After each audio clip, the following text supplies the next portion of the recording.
శ్రోతలకు నా హృదయపూర్వక నమస్కారములు.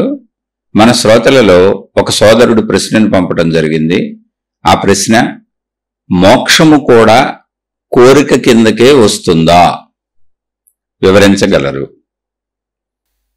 ఇది ఎవరి భావన వారిది. అంటే ఒక్కొక్క మనిషి ఒక్కొక్క సందర్భంలో ఒక్కొక్క రకంగా మాట్లాడతారు. అది ఆ సందర్భాన్ని బట్టి. ఒక సందర్భంలో ఒక మహానుభావుడు సాటి ప్రజలు ఆకలికి అల్లాడుతుంటే, కనీస వనరులైనటువంటి తిండి బట్ట కూడా లేకుండా ఎంతో బాధపడుతుంటే చూసి భరించలేక ఆయన ఏమన్నాడంటే, అది ఆ సందర్భంలో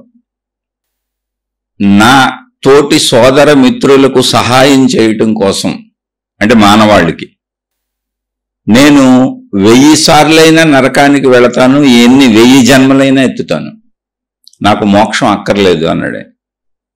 అది ఆ సందర్భానికే. కానీ ఆయన మోక్షం కోసమే ప్రయత్నించారు, మోక్ష జీవితమే గడిపారు, మోక్షానికి సంబంధించిన సాధనలన్నీ చేశారు, ఆ మోక్షం గురించి విశ్వవ్యాప్తంగా ప్రచారం చేశారు. ఇక్కడ మోక్షము అంటే ఏంటి అసలు ముందు తెలుసుకోవాలి. అది మోక్షము అంటే ఒక సెల్ఫిష్నెస్తో మనం ఏదో పొందేది కాదు. కోరిక అనేది ఏంటి అంటే, జాగ్రత్తగా గమనించుకోవాలి డిఫరెన్సియేషన్. ఇవన్నీ పదాల గారడి అండి, ఏమీ లేదు, ఎవరికి వాళ్ళు అర్థం చేసుకోవాల్సిందే. ఎవరో చెబితే విందాము అనుకుంటే కూడా అది సరిగా అర్థం కాకపోవచ్చు, ఎందుకంటే ఎవరి భావనలు వాళ్ళు చెబుతారు. ఇప్పుడు మహాత్ములు కూడా ఏదన్నా చెప్పారనుకోండి, అసలు వాళ్ళు మహాత్ములు చెప్పారు అంటే అర్థం ఏంటి? జీవిస్తున్నప్పుడు ఒక జీవితకాలం సుమారుగా 70-80 సంవత్సరాలు బ్రతుకుతారు ఇక్కడ వాళ్ళు. ఆ 70-80 సంవత్సరాలలో ఆ సందర్భంలో వారెదురుగా ఉన్న వ్యక్తి, ఆ పరిస్థితి, ఆ విషయాన్ని బట్టి వాళ్ళు మాట్లాడతారు. మనం అవన్నీ చరిత్రలుగా రాసేసుకుంటాం, ఇలా చెప్పేశారు అలా చెప్పేశారని కాదు. అది సందర్భోచితం. అక్కడ పరిస్థితిని బట్టి, అక్కడ విషయాన్ని బట్టి, అక్కడ మనిషిని బట్టి, అక్కడ ఉన్న కష్టాన్ని బట్టి, అక్కడ ఉన్న సుఖాన్ని బట్టి, అక్కడ ఉన్న బాధను బట్టి, అక్కడ జరిగిన అన్యాయాన్ని బట్టి, ఇలా అనేక విషయాలను బట్టి, అలాగే వింటున్న వ్యక్తి యొక్క పాత్రతను బట్టి, అంటే ఏం చెబితే వాళ్ళకి అర్థమవుద్ది, ఎలా చెబితే వాళ్ళకి అర్థమవుద్ది అనే దాన్ని బట్టి ఎన్నో విషయాలు ఉంటాయి అక్కడ. కానీ మనం ఏ మహాత్ములకు సంబంధించిందైనా మనం రాసేసుకుంటాం, ఇలా అనేసారు ఇలా చెప్పేశారు. కాదా, మనం కూడా ఇప్పుడు చూడండి, జీవించేటప్పుడు ఒక్క రోజులో చూసుకోండి, మీరు ఉదయం నుంచి రాత్రి పడుకునే వరకు ఎన్ని రకాల మాటలు, ఎంతమందితో ఎన్ని రకాలుగా మాట్లాడతారు, ఎన్ని భావ వ్యక్తీకరణలు ఉంటాయి. ఒకళ్ళ దగ్గర మనం అవును అని చెప్పాల్సిన విషయం, చెప్పవలసి వచ్చిన విషయం, ఇంకొకళ్ళ దగ్గరికి వెళ్ళేటప్పటికి వద్దు కాదు అని చెప్పాల్సి రావచ్చు. అదే విషయం ఇంకొక చోట అక్కర్లేకపోవచ్చు, అదే విషయం ఒక చోట కావలసి రావచ్చు. అందుకని జ్ఞానము, విజ్ఞత ముఖ్యమైనది. దేనిని ఎలా అర్థం చేసుకోవాలని ఒక వాక్యం వినేసి, ఒక సెంటెన్స్ వినేసి, ఆ మహాత్ముడు జీవితం మొత్తం ఇదే చెప్పేశాడు, జీవితం అంతా ఇదే సారం, అలా తీసుకోకూడదు. అసలు ఏ మహాత్ములు ఎవరు ఎక్కడ మాట్లాడినా ఆ సందర్భానుసారం వాళ్ళ జీవితంలో జరుగుతున్నటువంటి సంఘటనలను బట్టి, ఎదురుపడిన మనుషులను బట్టి, వాళ్ళ జీవితంలో ఉండేటువంటి అనేక జీవిత అవసరాలు, సంఘర్షణలు, ఘర్షణలు, సుఖాలు, దుఃఖాలు అన్నింటిని బట్టి మాట్లాడతారు మనలాగానే. మనం ఇప్పుడు ఎలా జీవిస్తున్నాం అలాగే. అందుకని ఇప్పుడు మోక్షం అనేది కూడా కోరికేనా అంటే, చాలా మంది మోక్షం కూడా కోరికే వద్దనే మహానుభావులు ఉండొచ్చు. నేను ఆ కోరిక కూడా కోరుకోను అని కాదు. అసలు మోక్షం అనేది ఏంటి అని మాట్లాడుకోవాలంటే మాట్లాడుకోవచ్చు. ఇది మీరు ఎలా అర్థం చేసుకుంటారు అనే విషయం మీదే ఆధారపడి ఉంది. ఇప్పుడు మోక్షాన్ని కోరుకొని మూల కూర్చునే వాళ్ళందరూ స్వార్థపరులు అని చెప్పిన మహాత్ములను కూడా విన్నా నేను. ఎందుకో తెలుసా? వాళ్ళ జ్ఞానం రాదు, మోక్ష ప్రయత్నం చేయలేరు, సాధనలు చేయలేరు. ఎంతసేపు ఏదో ఒకటి పట్టుకొని, ఒక మతాన్నో, ఒక విధానాన్నో, ఒక మార్గాన్నో పట్టుకొని మేము ప్రపంచాన్ని ఉద్ధరిస్తున్నామని తిరుగుతూ ఉంటారు. వాళ్ళు అప్పుడు మోక్షం పనికిరాందని కూడా చెప్పొచ్చు, తిట్టొచ్చు, లేదా ఈ మోక్షాన్నే చెబుతామని జరగచ్చు. అన్ని రకాల వాళ్ళు ప్రపంచంలో ఉంటారు. కాబట్టి ఎదుట వ్యక్తి చెప్పేది ఒక వాక్యంగా, ఒక పదంగా, సంపూర్ణ సత్యంగా గ్రహించడానికి వీలు లేదు. వాళ్ళు ఆ స్థితిలో, ఆ పరిస్థితుల్లో, వాళ్ళు వాళ్ళ జీవితంలో ఏ పరిస్థితుల్లో ఉన్నారో, వాళ్ళకు తారసపడిన వాళ్ళు ఏ పరిస్థితుల్లో ఉన్నారో ఆ సమయంలో ఆ సందర్భంలో అది ఎందుకు వచ్చిందో అనే దాని మీద సత్యం ఆధారపడి ఉంది. అందుకని ఇక్కడ ఎవరి సత్యాన్ని వాళ్ళు కనుక్కోవాలి. దానికి ఆధారతగా కొన్నిటి నూరుని తీసుకుంటాం అంతే, అభిప్రాయ సేకరణ. అది కూడా ఉత్తములైనటువంటి మహాత్ములైనటువంటి మహా ఉత్తములైనటువంటి జ్ఞానుల అభిప్రాయాలను తీసుకోవాలి. వాటి నుంచి మళ్ళీ మనం ఇప్పుడు అవి కూడా తీసుకొని యథాతథంగా ఆచరించేస్తానడానికి కుదరదు. ఎందుకంటే వాళ్ళు చెప్పిన జీవిత కాలాలు, పరిస్థితులు, అప్పుడున్న విషయాలు మనకి ఇప్పుడు ఉండవు. వాళ్ళు ఎదుర్కొన్నవే మనం ఎదుర్కోవడం కుదరదు. మన జీవితం వేరుగా ఉంటుంది, మనకు సంబంధించిన విషయాలు వేరుగా ఉంటాయి. అందుకని మన జీవితానికి, మన పరిస్థితికి దాన్ని అన్వయించుకుంటూ ఎలా సాగాలో తెలుసుకోవాలి. అందుకని ఎవరికి వాళ్ళకి ప్రకృతి సొంత మెదడిచ్చింది, సొంత ఆలోచన ఇచ్చింది, సొంతగా విచక్షణ జ్ఞానం ఇచ్చింది, సొంతగా ఆలోచించుకునే సమర్థతనిచ్చింది.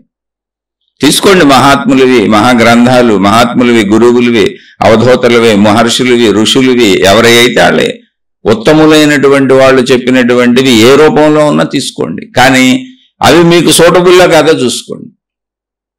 ఇప్పుడు మోక్షం అని అడిగారు, నేను నాకు తోచింది చెబుతాను, ఏముంది అందులో? అది కోరిక కాదా అన్నారు. దాన్ని కోరికని నిరూపించవచ్చు, కోరిక కాదని నిరూపించవచ్చు. అంతే, చెప్పేవాడి యొక్క వాక్చాతుర్యం మీద ఆధారపడి ఉంది. కాబట్టి మీరు జాగ్రత్తగా మీకేం అవసరం ముందే తెలుసుకోండి. ఆధ్యాత్మికతలో ఎప్పుడూ కూడా ఒక అద్భుతమైనటువంటి శ్లోకం ఉంది భగవద్గీతలో, దాన్ని గుర్తుపెట్టుకోవాలి. తద్విద్ధిత్ ప్రణిపాతేన పరిప్రశ్నేన సేవయ ఉపదేక్షంతితే జ్ఞానం జ్ఞానిన తత్వదర్శినః. ఇది ఆ శ్లోకం. ఈ శ్లోక అర్థం ఏంటి అంటే, ఎవరైనా సరే జ్ఞానాసక్తి ఉన్నవాళ్ళు ప్రణిపాతేన తద్విద్ధిత్ ప్రణిపాతేన సేవయ. ప్రణిపాతం అంటే సాష్టాంగ నమస్కారం చేసి, సేవయ సేవించి అంటే ఏంటి? ఇక్కడ సాష్టాంగ నమస్కారం అంటే ఎదుట వాళ్ళని గౌరవించి, అంతకు మించి ఏమీ లేదు అందులో. కాదు నేను సాష్టాంగ నమస్కారం చేస్తాను శ్లోకంలో చెప్పారు అంటే, ఓకే నువ్వు చేయగలిగితే. ఇప్పుడు శారీరక అనారోగ్యాలు ఉండి, లేదా కాళ్ళు చేతులు సరిగ్గా లేకపోయి ఉండి సాష్టాంగ నమస్కారం చేయలేని పరిస్థితుల్లో ఉండి, అసలు సాష్టాంగ నమస్కారం స్త్రీలు చేయకూడదు అని కూడా శాస్త్రాలు చెబుతూ ఉంటాయి. బోల్డ్ ఉన్నాయి ఇక్కడ. ఇవన్నీ పరిగణలోకి కాదు. అక్కడ చాలా సింపుల్ విషయం ఏంటంటే, ఎదుటి వాళ్ళని గౌరవించి వినయంగా ఉండి, అయ్యా మిమ్మల్ని గౌరవిస్తున్నాం మేము అనే విషయం వాళ్ళకి తెలిసేలా ప్రవర్తించి, అది ఎలా అయితే అలా. పరిప్రశ్నేనా, ప్రశ్న కాదు, ప్రశ్నించటం అంటే ఏంటి? నీకు తెలుసో లేదా అని అడగొచ్చు, సరదాగా అడగొచ్చు, కాలక్షేపానికి అడగొచ్చు, ఏదో చెబుతున్నాడు కదా చెప్పనేలే మనం కూడా ఒకటి అడుగుదామని అడగొచ్చు, టైంపాస్గా అడగొచ్చు, లేదా ఆడి దమ్మేంటో చూద్దాం ఎదుటోడికి అసలు అన్నీ చెప్పగలడా అని అడగొచ్చు, చెప్పిన దాంట్లో బొక్కలు ఎత్తుకుదాం వాదిద్దామని అడగొచ్చు. కాదు, అలా అడగొద్దు అని చెప్పారు. ఎందుకు అడగొద్దు అని చెప్పారంటే, అసలు ఎవరిని అడగాలో కూడా చెప్పారు వాళ్ళు ముందు, తర్వాత వస్తుంది అది. పరిప్రశ్న అంటే ఏంటంటే, నాకు ఉపయోగం కోసం అడుగుతున్నాను అంతే. నాకు సందేహం వచ్చింది, నేను తెలుసుకోవాలని అడుగుతున్నా. అది తెలుసుకొని ఏం చేస్తాను? వినూరుకోను, ఆచరించుకుంటున్నాను. నేను నా జీవితంలో ఉపయోగించుకుంటున్నాను. నా జీవిత ఆచరణలో ఈ మార్గంలో సాగుతుంటే నాకు కలిగిన సందేహాన్ని అడుగుతున్నాను. ఆ సందేహం మీరు తీరిస్తే నేను ముందుకు వెళ్లే ప్రయత్నం చేస్తాను, సాధనలో నా జీవితంలో ముందుకు సాగుతాను. అది పరిప్రశ్న అంటే, నా అవసరం కోసం అడుగుతున్నాను. ఆ అవసరంలో ఇప్పుడు నా సందేహం తీరితే దాన్ని ఆచరిస్తాను నా జీవితంలో. అందుకని ఆచరించేవారు మాత్రమే అడగాలి. ప్రణిపాతేనా అంటే మళ్ళీ చెప్పాను, ఆ పదాన్ని పట్టుకొని నేను సాష్టాంగ నమస్కారం చేస్తాను అని కాదు. చేయగలిగితే చెయ్యి, అసలు తప్పే లేదు. మహాత్ముల ముందు ఎప్పుడూ మోకరెళ్ళటం మంచిదే. కానీ చేయలేని వాళ్ళు అలా ఆ పదాన్నే పట్టుకుంటే, చేయకూడనోళ్ళు, చేయలేనోళ్ళు, చేయలేని పరిస్థితుల్లో ఉన్నోళ్ళు, చేయకూడని పరిస్థితుల్లో ఉన్న వాళ్ళకి ఇప్పుడు వర్తించదా? అక్కడ విచక్షణ వాడుకోవాలి. అది ఏంటి అసలు ఇదంతా ఎందుకు? నువ్వు ఏ ప్రశ్న అడగబోతున్నావో ఆ ప్రశ్నకి సమాధానం చెప్పబోయేటువంటి వ్యక్తికి, అయ్యా నేను గౌరవపూర్వకంగా వినయంగా మీ ముందు నాకున్న సందేహాన్ని తీర్చుకొని నా జీవితంలో నేను ముందుకు సాగటం కోసం, ఈ సందేహం తీరితే నా సాధనలో నేను ముందుకెళ్తాను, జీవితంలో ముందుకెళ్తాను, నా ఉపయోగార్థం అడుగుతున్నాను తప్ప అన్యథా భావించకండి అని వాళ్ళని నమ్మించటం. మీ పట్ల నాకు గౌరవం ఉంది, ఆదరం ఉంది, అభిమానం ఉందని. అది ఎలా కుదిరితే అలా చేయండి, అంతే, సింపుల్. పరిప్రశ్నేన సేవయా. సేవయా అంటే వాళ్ళ కాళ్ళు నొక్కి వాళ్ళ చేతులు నొక్కి అయి కాదు.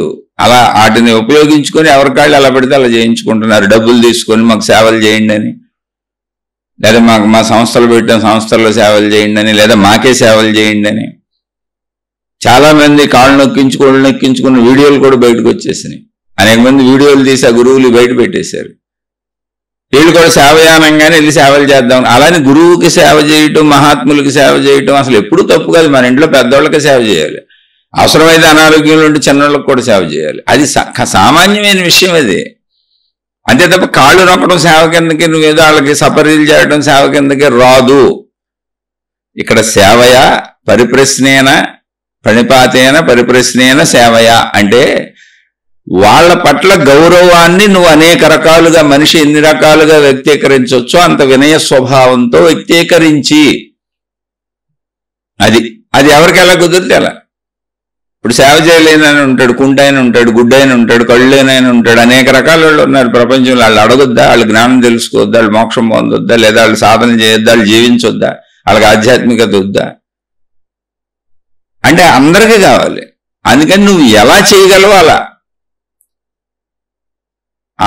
ఎదుట వ్యక్తిని, అంటే నీకు సమాధానం చెప్పే ఆ సందేహాన్ని తీర్చగల స్థాయి ఉందన్న వ్యక్తి దగ్గరికి వెళ్ళి వారిని మెప్పించి, ఒక మాటలో చెప్పాలంటే నేను వినయంతో అడుగుతున్నాను, నా అవసరార్థం అడుగుతున్నాను, అహంకారంతో అడగట్లేదు, మీకు తెలుసా లేదా అని అడగట్లేదు, దయచేసి నాకు చెప్పండి అనేటువంటి వినయ స్వభావాన్ని ప్రదర్శించి, అప్పుడు ఎవరికైనా సూట్ అవుద్ది. అది ఆరోగ్యవంతులకి, అనారోగ్యవంతులకి, అవయవ లోపాలు ఉన్న వాళ్ళకి ఎవరికైనా సూట్ అవుద్ది. ఎవరైనా ఆ సాధన చేసుకోవచ్చు, జీవితంలో ముందుకెళ్ళవచ్చు. పరిప్రశ్నేన సేవయ ఉపదేక్షంతితే జ్ఞానం. అలా చేస్తేనే ఉపదేక్షంతితే, వాళ్ళు ఉపదేశిస్తారు. ఎందుకని? ఇప్పుడు వినయంగా లేకుండా అహంకారంగా పొగరుగా వచ్చేది అటు వెళ్తాడు, ఇదేంటి చెప్పండి అన్నావు అనుకో, ఎందుకు చెబుతారు? నీకు ఎందుకు చెప్పాలి అసలు? ఎవరైనా నీకు ఎందుకు చెప్పాలి? అసలు నీకు చెప్పవలసిన అవసరం ఏంటి? అసలు నీకు ఎందుకు చెప్పాలి? అది పాయింట్. ఎందుకు చెప్పాలో నువ్వు ముందే తెలియజేయాలి వాళ్ళకి. అదే చెప్పారు అక్కడ, ప్రణిపాతేన పరిప్రశ్నేన సేవయ. అయ్యా, నా అవసరం కోసం అడుగుతున్నాను, మిమ్మల్ని వినయంతో సేవించి అడుగుతున్నాను, నాకు మీ పట్ల వినయం. సేవించంటే దక్షిణ చెల్లించి కాళ్ళు నొక్కి కాదు, ఒక వినయ స్వభావం. అది పూర్వకాలంలో అప్పుడు చెప్పిన రోజుల్లో ఏంటంటే మహాత్ములు అసలు సపరేట్గా ఎప్పటిలాగా భౌతిక జీవితాలలో ధన సంపాదనకు వెళ్ళేవాళ్ళు కాదు, మిగిలిన కుటుంబ వ్యవస్థలు అన్నీ ఉండే. అందుకని ప్రజలు వాళ్ళకి సేవలు చేయమన్నారంటే ధన రూపంలోనో తృణమో పణమో వాళ్ళకి ఇవ్వమన్నారు. ఇప్పుడు ఎందుకు? అందరూ అన్ని రకాల వృత్తులు, వ్యాపారాలు, ఉద్యోగాలు అన్నీ చేసుకుంటున్నారు. అసలు ఇప్పుడు డబ్బుతో సంబంధం ఉన్నవాళ్ళే నిజంగా చెప్పేవాళ్లే కాదు. ఇప్పుడు మీ చేత సేవలు చేయించుకునే వాళ్ళు నిజంగా చెప్పేవాళ్ళే కాదు. మీ సేవల కోసం, మీ డబ్బు కోసం మొదలవుతారు. చూడండి, ప్రపంచం అంతా గమనించండి, ఎంతమంది మోసగత్తులు, మోసగాళ్ళు ప్రపంచంలో బయటకు వస్తున్నారో మీరే చూడండి. అలా నిజమైన వాళ్ళు లేరా? ఎప్పుడు ఉంటారు. నిజమైన వాళ్ళు ఉంటేనే డూప్లికేట్ వాళ్ళు ఉండటం కుదురుతుంది. నిజమైన వాళ్ళు లేరనుకోండి, అసలు అబద్ధమైన వాళ్ళు రావడానికి కుదరదు. నిజమైన వాళ్ళని అనుకరిస్తూ అబద్ధమైన వాళ్ళు వస్తారు. కాబట్టి ఎప్పుడు అబద్ధమైన వాళ్ళు ఉన్నారు, మోసగాళ్ళు ఉన్నారు అంటే నిజమైన వాళ్ళే ఉన్నారు ఎక్కువ మంది అని అర్థం. వాళ్ళని అనుకరిస్తూ కొంతమంది అందులో దూరిపోతారు. వచ్చి అక్కడ జాగ్రత్తగా ఉండండి. పరిప్రశ్నేన సేవయ ఉపదేక్షంతి. అప్పుడు వాళ్ళు ఉపదేశిస్తారు. ఓహో, పాపం ఏదో అవసరార్థం వచ్చారు, వాళ్ళకి అనుమానాలు ఉన్నాయి, బాధల్లో వచ్చారు, సమస్యల్లో వచ్చారు, ఆ సందేహం తీరిస్తే సాధనలో ముందుకెళ్తారు. పోన్లే పాపం మనకు తెలిసింది కదా, వాళ్ళకి చెబుదాము అనే భావం వాళ్ళకి కలుగుతుంది. ఉపదేక్షంతితే జ్ఞానం జ్ఞానినా. ఏం ఉపదేశిస్తారు? నీకు జ్ఞానాన్ని చెబుతారు. అంటే జ్ఞాన రూపంలో తప్ప, అంటే భాష రూపంలో, భావ రూపంలో, జ్ఞానపరంగా, మేధోపరంగా తప్ప నెత్తుల మీద చేతి పెట్టి నీకు శక్తిపాతాలు చేసేసి, నీకేయో రకరకాలు చేసేసి, రకరకాల విద్యలు మహిమలు ప్రకటించేసి, నీ తల్లోంచి నీకేదో పంపేసి నిన్ను మోక్షంలోకి తీసుకెళ్లి నీ సమాధానాలన్నీ, నీ ప్రశ్నలన్నీ నివృత్తి అయిపోయేలా, నీ సమాధానాలు వాళ్ళ చేతుల్లోంచి నీలోకి ప్రవహించేసేలా నీ తల్లోకి కుదరదు. అటువంటి మహిమలు మాయలు లేవు. అందుకని చెబుతారు. ఏం చెబుతారు? ఉపదేక్షంతి, ఉపదేశిస్తారు. ఉప అంటే దగ్గరగా, మీ ఇద్దరు ఒకరికొకరు దగ్గరగా ఉంటారు, చెబుతారు. వాళ్ళు ఏం చెబుతారు? జ్ఞాన రూపంలో చెబుతారు. జ్ఞానం ఏంటంటే ఇప్పుడు భావరం, ఇదే ఇలా భాష. వాళ్ళు భాషతో చెబుతారు. వాళ్ళకి తెలిసిన జ్ఞానాన్ని భాష రూపంలో వ్యక్తపరిస్తే మీరు ఆ భాష రూపంలో దాన్ని విని దాన్ని అర్థం చేసుకుంటారు. మళ్ళీ సందేహం వస్తే అడుగుతారు, మళ్ళీ చెబుతారు. మళ్ళీ సందేహం వస్తే అడుగుతారు, మళ్ళీ చెబుతారు. అలా చెప్పటానికే ఉన్నారు. అలా చెప్పేవాళ్ళని గురువులని, అలా అడిగేవాళ్ళని ఎలా పరిప్రశ్నేన ఈ శ్లోక ప్రకారం అడిగేవాళ్ళని శిష్యులని పూర్వకాలంలో గురు శిష్య పరంపర ఉండేది. ఎందుకని అంటే అప్పుడు గ్రంథాలు లేవు, అప్పుడు రికార్డింగ్లు లేవు, కరెంట్ లేదు, ఏం కనుక్కోలేదు, ఎవరో పుస్తకాలు రాయలేదు. ఇప్పుడు సందేహం వస్తే లైబ్రరీకి వెళ్ళి మనం చదువుకోవచ్చు. కొన్ని వేల లక్షల గ్రంథాలు ఉంటాయి. మార్కెట్లో కొనుక్కోవచ్చు, కొన్ని వేల లక్షల గ్రంథాలు ఉంటాయి. అసలు అమ్మే షాపులే కోటాను కోట్లు ఉన్నాయి ప్రపంచవ్యాప్తంగా. అన్ని భాషల్లోనూ అన్ని గ్రంథాలు రాసేశారు.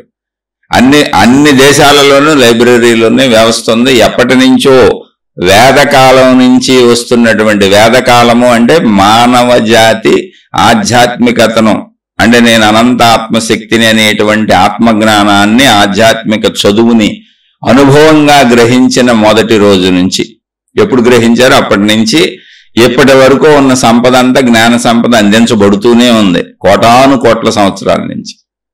అయితే ఈ మనం మాట్లాడుకుంటున్నప్పుడు ఈ శ్లోకాలు తయారు చేసినప్పటికీ కరెంటు లేదు, ప్రింటింగ్ వ్యవస్థ లేదు, దాన్ని భద్రపరచడానికి అంటే ఆ జ్ఞానాన్ని భద్రపరచడానికి అవసరమైన బుక్స్ లేవు, కాగితాలు లేవు, అసలు ఏమి కనుగొనబడలేదు. మనిషి నుంచి మనిషికి చెప్పబడాలి. గుర్తుపెట్టుకోండి, గురు శిష్య వ్యవస్థ ఎప్పుడు వచ్చింది, ఎందుకు వచ్చింది అనేది చెబుతున్నా. మనిషి మనిషికే చెప్పాలి, ఇంకో దారి లేదు. ఆ మనిషి నుంచి మనిషికి చెప్పడానికి ఏర్పాటు చేయబడిన వ్యవస్థలో తెలిసిన వాడిని గురువు అని, అడిగేవాడిని శిష్యుడని, అడిగేటప్పుడు వినయంగా అడుగు, లేకపోతే ఎలా చెబుతాడు. మానవ స్వభావంలో కొన్ని గుణాలు ఉంటాయి కదా అందరికీ, కోపతాపాలు, విషయాలు అన్నీ. కాబట్టి ఆయన్ని మెప్పించి చక్కగా ఆయన దగ్గర ఉన్న జ్ఞానాన్ని తెలుసుకో, ఎందుకంటే ఆయన సాధన చేసి తెలుసుకున్నాడు కనుక ఆయనైనా ఆమెైనా అని అప్పటి దేశకాల పరిస్థితులకు తగ్గట్టు చెప్పారు. ఉపదేక్షంతితే జ్ఞానం జ్ఞానిన తత్వదర్శన. జ్ఞానాన్ని చెబుతారు, జ్ఞానాన్ని చెబుతారు కనుక వాళ్ళని జ్ఞానులు అని పిలిచారు. జ్ఞానులు అంటే ఎవరంటే కేవలము జ్ఞానాన్ని జ్ఞాన మార్గంలో చెప్పగలిగిన వాళ్ళు. అందరినీ జ్ఞానులు అని పిలవకూడదు. వాళ్ళు ఇంకా జ్ఞానమే ప్రధానంగా ఉంటారు, ఇంకేం చేయరు. ప్రధాన కార్యాలు ఏమి ఉండవు వాళ్ళకి. తెలుసుకోండి, అక్కడ జ్ఞాన ప్రధాన జీవితం. ఎందుకంటే నీకు అర్థం అవ్వాలంటే భాషలో చెప్పాలి, అంతే. భాషలో చెబితే అయిపోయింది. నీ పని నీది, నా పని నాది, ఇంక నీతో నాకేం సంబంధం ఉంది. ఇంకా అక్కడ మిగిలినవి రావు. ఓన్లీ జ్ఞాన ప్రధానంగా తెలియజేసుకుంటూ వెళ్ళిపోతారు అంతే. జ్ఞానిన, అటువంటి జ్ఞానులు. తత్వదర్శిన, ఎవరా జ్ఞానులు అవుతారంటే తత్వదర్శిన, తత్వమును దర్శించిన వాళ్ళు అన్నారు. అంటే ఏంటి? ఆ అనుభవం పొందిన వాళ్ళు, ఆ ఉన్న సత్యాన్ని తెలుసుకున్న వాళ్ళు, అనుభవాన్ని పొందిన వాళ్ళు. అటువంటి వాళ్ళని చేరి తెలుసుకోండి అని చెప్పారు. మళ్ళీ చదువుతున్న ఇది ఎప్పుడు వచ్చింది? ప్రింటింగ్ వ్యవస్థ లేదు. ఇప్పుడు గ్రంథాలు వందల వేల లక్షల కోట్ల గ్రంథాలు అన్ని భాషల్లో అందరికీ అందుబాటులో ఉన్నాయి. చాలా మంది చదువుతున్నారు చూడండి. పెద్ద పెద్ద డాక్టర్లు, ఇంజనీర్లు అందరూ అన్ని రకాల వాళ్ళు చదువుకొని చక్కగా వాటిని ప్రజలకు వివరించి చదువుతున్నారు. వాళ్ళు సాధనలు చేసుకుంటున్నారు, ఇంట్లో అన్నీ చేసుకుంటున్నారు.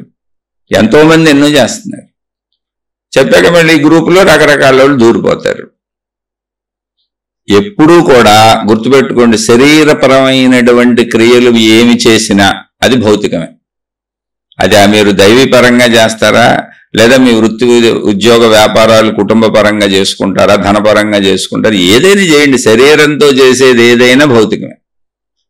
అది నిన్ను ఆధ్యాత్మికత కంటే జ్ఞానంలోకి చేర్చదో.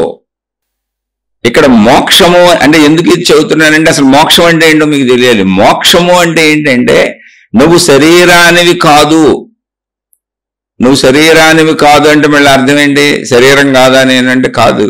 నువ్వు శరీరానివి కాదు అంటే శాశ్వతముగా నువ్వు శరీరానివి కాదు. నేను శరీరానిని అనేది 100 ఏళ్ల సత్యం. అది కూడా మనం సంపూర్ణ ఆయువుతో బతికి ఉంటే, లేకపోతే 90, 80, 70, 60 చచ్చే వరకు సత్యం అంతే. చనిపోయే వరకు సత్యం. అది శరీరం నిజమే, శరీరంతోనే తెలుసుకోగలం. కానీ శరీరం సంపూర్ణ నిజం కాదు. అది నిరంతరం మార్పు చెందుతూ వెళ్ళిపోతుంది. ఇప్పుడు శరీరం నిజం అందామంటే పోనీ ఇక్కడ మనం స్టడీగా ఈ శరీరం ఈ రూపంతో ఇలా ఉంటామా? కాదు, మారిపోతుంది. అది నిరంతరం మార్పులకు లోనవుతుంది. శరీరం మార్పులకు లోనవుతూ అది శిథిలత్వం వైపు ప్రయాణిస్తుంది. ఒక రోజుకి శిథిలం అయిపోద్ది. కాబట్టి శిథిలం అయిపోయేదాన్ని, నిరంతరం మార్పు చెందేదాన్ని నేను అనుకుంటూ బ్రతుకుతున్నటువంటి ఓ మనిషి, నువ్వు అదే నేను అనుకుంటే నువ్వు సుఖ దుఃఖాలకు లోనవుతావు. ఏదో దానికి ఆనందం కలిగినప్పుడు సుఖం అంటావు, దానికి ఇబ్బంది కలిగినప్పుడు దుఃఖం అంటావు. శాశ్వతంగా అది నశించిపోద్ది కనుక నువ్వు ఎక్కువగా దుఃఖంలోనే ఉంటావు. అయ్యో ఎప్పుడు మరణ భయం నిన్ను వెంటాడుతూనే ఉంటుంది, ఉలిక్కిపడి లెగుస్తూ ఉంటావు గుర్తొచ్చినప్పుడు. అలా దీనికి ఆధార సత్యం ఒకటి ఉన్నది. శరీరం నిజమే, అబద్ధం కాదు, కానీ శాశ్వతంగా నువ్వు శరీరానివి కాదు. శాశ్వతంగా నువ్వు ఉంటావు, నువ్వు శక్తివి. శరీరానికి ఆధారంగా ఇప్పుడు నీ శరీరంలోనే ఉన్నటువంటి నువ్వు ప్రాణశక్తివి. నీ శరీరంలో ప్రాణశక్తి ఉంది, ఆ శక్తివి నువ్వు. ఆ శక్తి నీకే కాదు, యావత్ విశ్వము ఉన్నది అదే. కనపడుతున్న అన్నిటికీ ఆధారంగా, వాటి లోపల కనపడకుండా గుహ్యముగా, గోప్యముగా, రహస్యముగా, అంటే ఏంటి మనకు తెలియదు అని, అంతే, అంతకు మించి ఏం లేదు. అదేం దాక్కోలే, మనకు తెలియదని పదాలు. ఉన్నది శక్తి. ఆ శక్తిని నువ్వు తెలుసుకుంటే అది జ్ఞానంతో మాత్రమే కుదురుతుంది. ఎందుకనంటే శరీరంతో కుదరదు, పదార్థం కాదు అది. శక్తి శక్తి పదార్థం కాదు, శరీరం పదార్థం. అందుకని శరీరంతో నువ్వు ఏది చేసినా, మత క్రియలు చేయి, దైవ క్రియలు చేయి, ఏ క్రియలు చేయి, నువ్వు సొంత జీవితాన్ని చేయి, అన్నీ భౌతికమే అవుతాయి. ఒక జ్ఞాన ప్రక్రియ ఆధ్యాత్మికం అవుతుంది. ఎందుకనంటే జ్ఞాన ప్రక్రియ శరీర సంబంధిత విషయం కాదు, అది భావరూపం. అది అంతరంగ శక్తికి సంబంధించి లోపలికి తీసుకెళ్తుంది. అందుకని జ్ఞానము ద్వారా, అంటే భావము ద్వారా, ఊహ ద్వారా, ఆలోచన ద్వారా, నీ లోపల ఉన్నటువంటి ఆ భావతత్వము ద్వారా తప్ప, జ్ఞానతత్వము ద్వారా తప్ప నువ్వు ఆ శక్తిని తెలుసుకోలేవు. ఎందుకంటే ఆ శక్తి లక్షణమేది. ఆ శక్తి భావరూపంలో ఉంది, జ్ఞాన రూపంలో ఉంది. ఇప్పుడు మనలో భావాలు ఉన్నాయి, అనేక ఆలోచనలు కలుగుతున్నాయి, అనేక జ్ఞాపకాలు కదులుతున్నాయి, లోపల ఎన్నో ఊహలు కదులుతున్నాయి. అవన్నీ కదిలితేనే శరీరం కదులుద్ది. అసలు ఆలోచన కదలకుండా, భావం కదలకుండా శరీరం కదలటమే కుదరదు, పని చేయటమే కుదరదు. కానీ లోపల కదులుతున్న భావాలు, ఆలోచనలు, జ్ఞాపకాలు ఏ రూపంలో ఉన్నాయి తెలియదు మనకు. ఎందుకని? అవి శక్తి రూపంలో ఉన్నాయి. శక్తికి రూపం లేదు. మనం తెలుసుకోగలిగిన విధానం అంతా పంచేంద్రియాలే. కంటి ద్వారా దృశ్యం ఉండాలి, చెవి ద్వారా శబ్దం ఉండాలి, నాలుక ద్వారా రుచి ఉండాలి, చర్మం ద్వారా స్పర్శ ఉండాలి, ముక్కు ద్వారా వాసన ఉండాలి.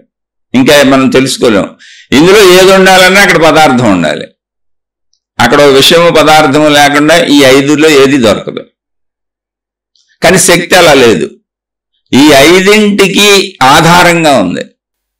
ఈ ఐదు శబ్దస్పర్శ రూపరసగంధములతో కూడిన పదార్థములతో యథార్థముగా సృష్టి కనపడుతుంది. సృష్టి మొత్తం అలా ఉంది. పంచేంద్రియాలతో నిండిపోయింది కనుక సృష్టి మొత్తం పంచభూతాలతో నిండిపోయింది కనుక పంచేంద్రియాలకు అందుతుంది. సృష్టి ఉందని నమ్ముతాం. కానీ మన శరీరంలో మనం ఉండటానికి ప్రాణశక్తి ఎలా ఆధారమో, మనిషి చనిపోయినప్పుడు ప్రాణం పోయింది అంటున్నాగా, అప్పుడు శరీరం నేనే అని బతికిన మనిషి శరీరం అక్కడే ఉందిగా, ఇంద్రియాలు అక్కడే ఉన్నాయిగా. శరీరంతో తను ఏ ఏ పనులు చేశాడో, తన ఏ ఏ అవయవాలు ఉపయోగించి అవన్నీ అక్కడే ఉన్నాయిగా. అందులో ఒక్కడు కూడా తరగల, అన్నీ అక్కడే ఉన్నాయిగా. ఏం పోయింది? ప్రాణం పోయింది అంటున్నాం. అంటే ఆ శక్తి లేదు ఇప్పుడు అక్కడ. అలాగే ఆ శక్తి, ఒక మనిషిలో ఉండేటువంటి శక్తి ఏది ఉందో అదే విశ్వం మొత్తం ఉంది. ఆ శక్తి అన్నింటిలో ఉంది. ఆ శక్తి ఎలా ఉంది అంటే వ్యక్తీకరించబడినప్పుడు పంచభూతాత్మకంగా ఉంది కనుక పదార్థాలుగా కనబడుతుంది. పదార్థాలన్నింటికి ఆధారంగా ఉన్న ఆ శక్తి మనలో ఉన్న ప్రాణశక్తి మనకు అలా తెలియటం లేదు. అంటే తెలియటం లేదంటే ఏంటి? దృశ్యంగా కానీ, శబ్దంగా కానీ, వాసనగా కానీ, రుచిగా కానీ, స్పర్శగా కానీ, ఇంతే మనకు తెలిసేది. కానీ ఉన్నదని తెలుస్తుందిగా. ఈ ఐదు పంచేంద్రియ విధానాలు శబ్దస్పర్శ రూపరసగంధములు కాకుండా ఉన్నది అని తెలుస్తుందిగా. ఆ ఉన్నది అని తెలిసేది జ్ఞాన విధానం. అది జ్ఞానం అంటే ఏం లేదు.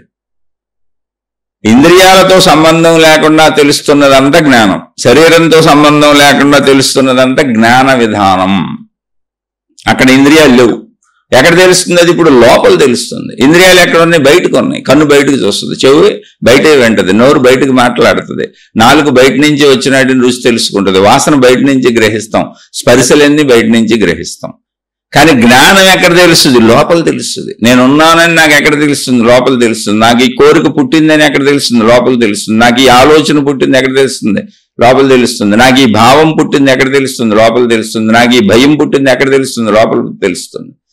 సర్వము భావరూపంలో, ఆలోచన రూపంలో ఎక్కడ తెలుస్తుంది? లోపల తెలుస్తుంది. ఉన్నానని ఎక్కడ తెలుస్తుంది? లోపలే తెలుస్తుంది. అంటే లోపల ఏమున్నది? ఇవన్నీ తెలుస్తున్నదే అదే శక్తి. శక్తి అలా ఉన్నది. ఉన్నానని తెలిసేలా ఉన్నది తప్ప ఎలా ఉన్నానో అలా ఉన్నానని తెలిసేలా లేదు. దానికి నశింపు లేదు. శరీరం నిరంతరం మారిపోద్ది, నిరంతరం మారిపోతూ నశించిపోద్ది. శక్తి అసలు మార్పు చెందదు. శరీరం వల్లే నిరంతరము మార్పు చెందదు, ఎప్పటికీ నశించదు. నశించే రూపాలన్నింటికి, మార్పు చెందే రూపాలన్నింటికి, నిరంతరం మారుతున్న సృష్టి మొత్తానికి ఆధారంగా నశించని శక్తి ఉంది. నశించని ఆధార శక్తిలోనే మార్పు చెందుతూ నశిస్తున్న సృష్టి ఉన్నది. సృష్టి శక్తి వేరు కాదు. ఆ విషయం మనకు తెలియదు.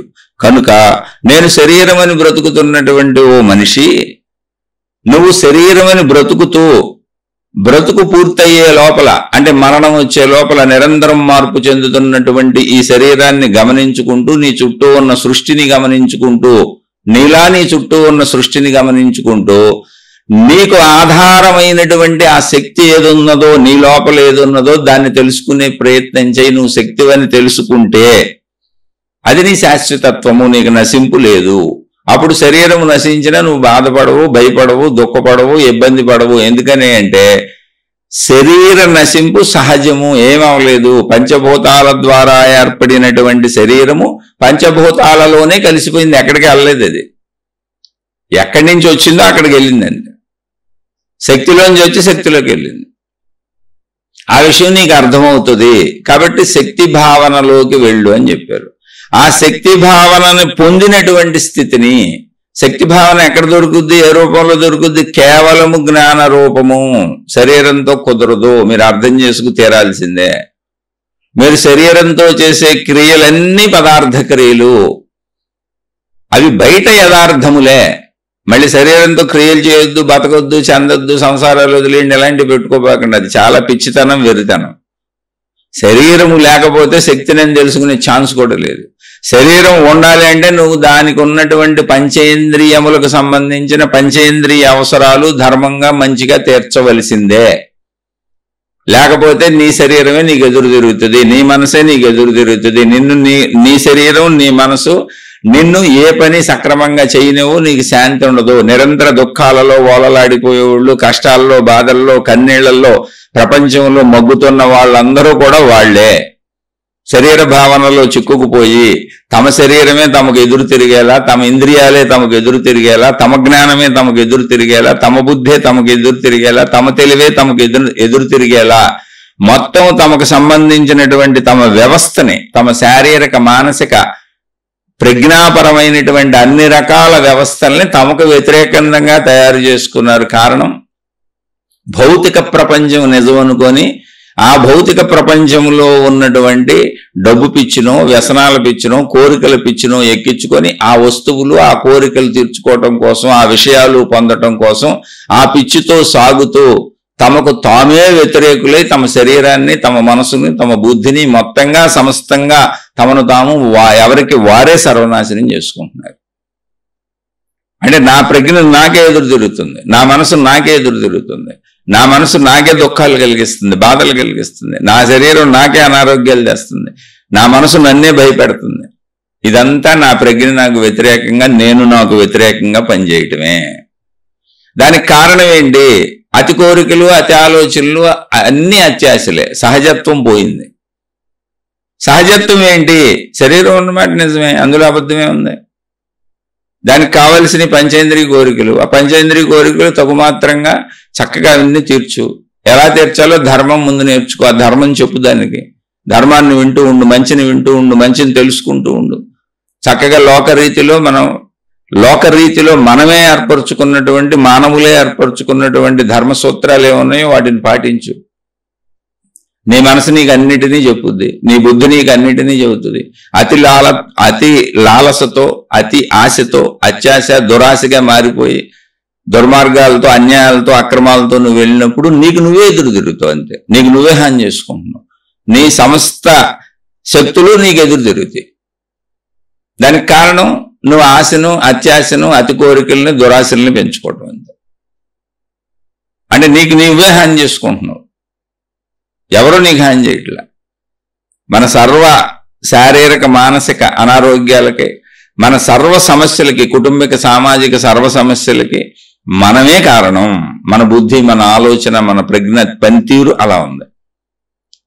అందుకని దానికి ఇప్పుడు మోక్షము అంటే ఏంటంటే ముందు శరీరం కరెక్టే. ఇది మోక్షం అంటే. మోక్షం అంటే నువ్వు పొందేసే స్థితి కాదయ్యో. నేను శక్తిని తెలుసుకోవడం మోక్షమే, కానీ మోక్షం మొదటి నుంచి మోక్షంగానే ఉంటుంది. ఈ మోక్షంగా ఉండటం ఏంటి? ఎక్కడ నీకు బంధం ఉండదు, బందికానే ఉండదు, నువ్వు జైల్లో ఉండవు. ఏంటి జైల్లో ఉండవు? నాకు ఆకలి వేసింది, ఆకలికి సరిపోని తిన్నాను. కాదు నాకు ఇదే కావాలి, ఇది లేకపోతే నేను తినలేను, దీనికోసం ఎంత ప్రయత్నం ఏం చేస్తాను, ఏదైనా చేస్తానని నువ్వు ఒక బంధం ఏర్పరచుకొని దానికోసం ప్రయత్నించి ఇప్పుడు నువ్వు జైల్లో పెట్టుకున్నావు. కోరికని జైల్లో, తిండి కోరికని జైల్లో పెట్టుకున్నావు. అలాగే దృశ్యాలు నాకు నచ్చినవి అంటే నువ్వు ఇప్పుడు నేను నాకు నచ్చినవి చూస్తాననేటువంటి దృశ్య జైల్లో పెట్టుకున్నావు. శబ్దాలు శబ్ద జైల్లో పెట్టుకున్నావు. వాసనలు వాసనా జైల్లో పెట్టుకున్నావు. స్త్రీ పురుష కోరికలు, శారీరక కోరికలు జైల్లో, స్పర్శ జైల్లో పెట్టుకున్నావు. ఫ్యాన్లు, ఏసీలు, సౌఖ్యాలు, సుఖాలు ఆ జైళ్ళలో నువ్వే పెట్టుకుంటున్నావు. నేను మోక్షం ఏం చెబుతుంది అంటే మొదటి నుంచి అసలు నువ్వు సంపూర్ణంగా నేను శక్తిని తెలుసుకోకపోయినా మోక్షం మొట్టమొదటి స్టార్టింగ్ నుంచే నిన్ను బ్రహ్మాండంగా నడిపిస్తుంది. అదే ధర్మము, మంచి.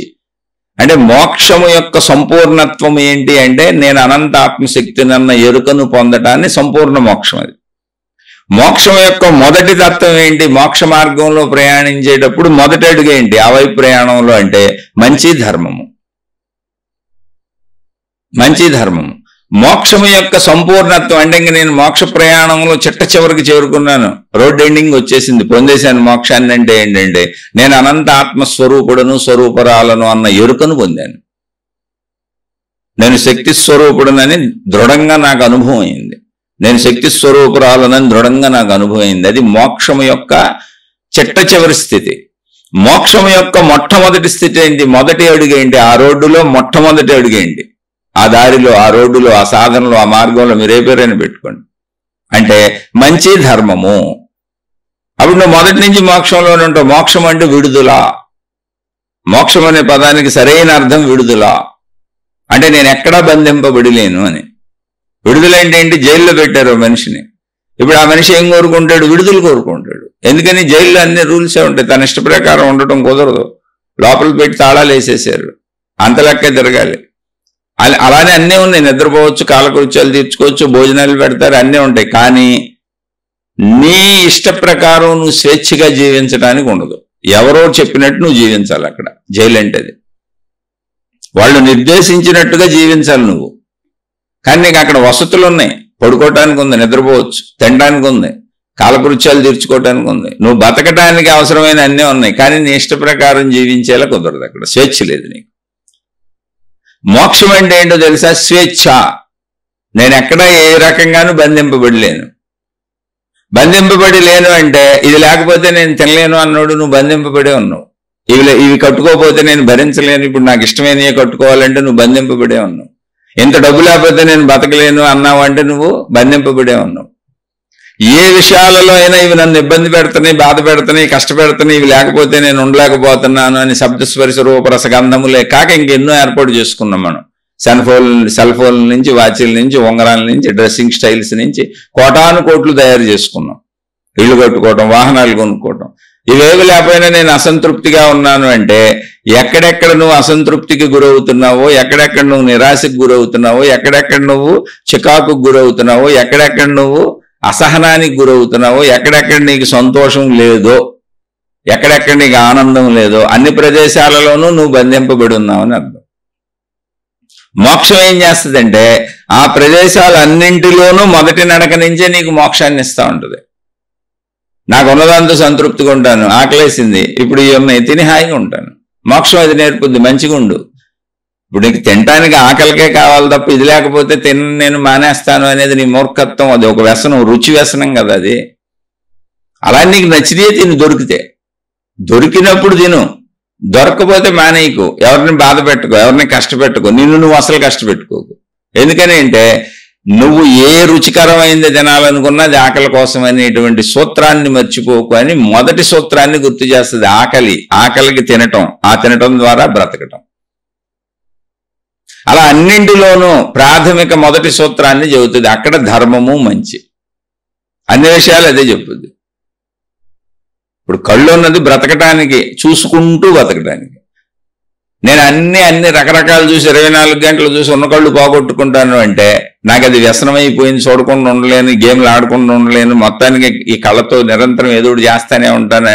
సెల్ ఫోన్లు పట్టుకొని ఆ గేమ్లు ఆడి, ఈ గేమ్లు ఆడి, ఈ సినిమాలకి వెళ్ళి చేస్తానే ఉంటాను అంటే అప్పుడు ఏం చెబుతుంది? ఆ బంధం నుంచి విడుదల చేస్తుంది మోక్షం. నాయన ఉన్న కళ్ళు పోతే ఇబ్బంది పడతావురా, అసలు కళ్ళు ఇవ్వబడింది బ్రతకటానికి అనువుగా, అందులో ఆనందంగా కాసేపు చూసుకో, ఏదన్నా తప్పు లేదు. కానీ అవి పాడైపోయే అంత చూడబా, కానీ నిన్ను ఆ బంధంలోంచి బయటికి తెస్తుంది మోక్షము, నిజం చెబుతుంది. అలా పంచేంద్రియాలతో నువ్వు ఎక్కడ ఇరుక్కుపోతున్నా మోక్షం అక్కడికి వచ్చేస్తుంది నీకు సాధనలోనే, మంచి పేరుతో, ధర్మం పేరుతో. నీకు సత్యం చెప్పి ప్రతి రోజు, ప్రతి నడకలో, ప్రతి అడుగులో నీకు మోక్షాన్ని కల్పిస్తూనే ఉంటుంది. అంటే నువ్వు బంధింపబడకుండా. ఈ మోక్షం తెలియని వాళ్ళు ప్రతిరోజు ఏడుస్తూనే ఉంటారు, ప్రతి పనిలో ఏడుస్తూనే ఉంటారు, ప్రతిదానికి దుఃఖపడతానే ఉంటారు, ప్రతిదానికి విసుక్కుంటూ ఉంటారు, చికాకు పడతారు, కోపం తెచ్చుకుంటారు, అందరి మీద ఎగురుతారు, కరుస్తారు, అరుస్తారు. కాదు, నిత్య మోక్షంతో జీవించాలి నువ్వు. నిత్య మోక్షం అంటే ఏమీ లేదు, తినేటప్పుడు ఉన్నదంతా తిని చక్కగా. నీకు బాగుంది, అన్నీ ఉన్నాయి, నీకు ఇష్టమైందే ఉంది, ఆనందంగా తిను. లేదా ఇష్టమైంది తెచ్చుకోగలవు, తెచ్చుకొని ఆనందంగా తిను. ధర్మము మంచి అయితే ఎంత సుఖమైనా పడు.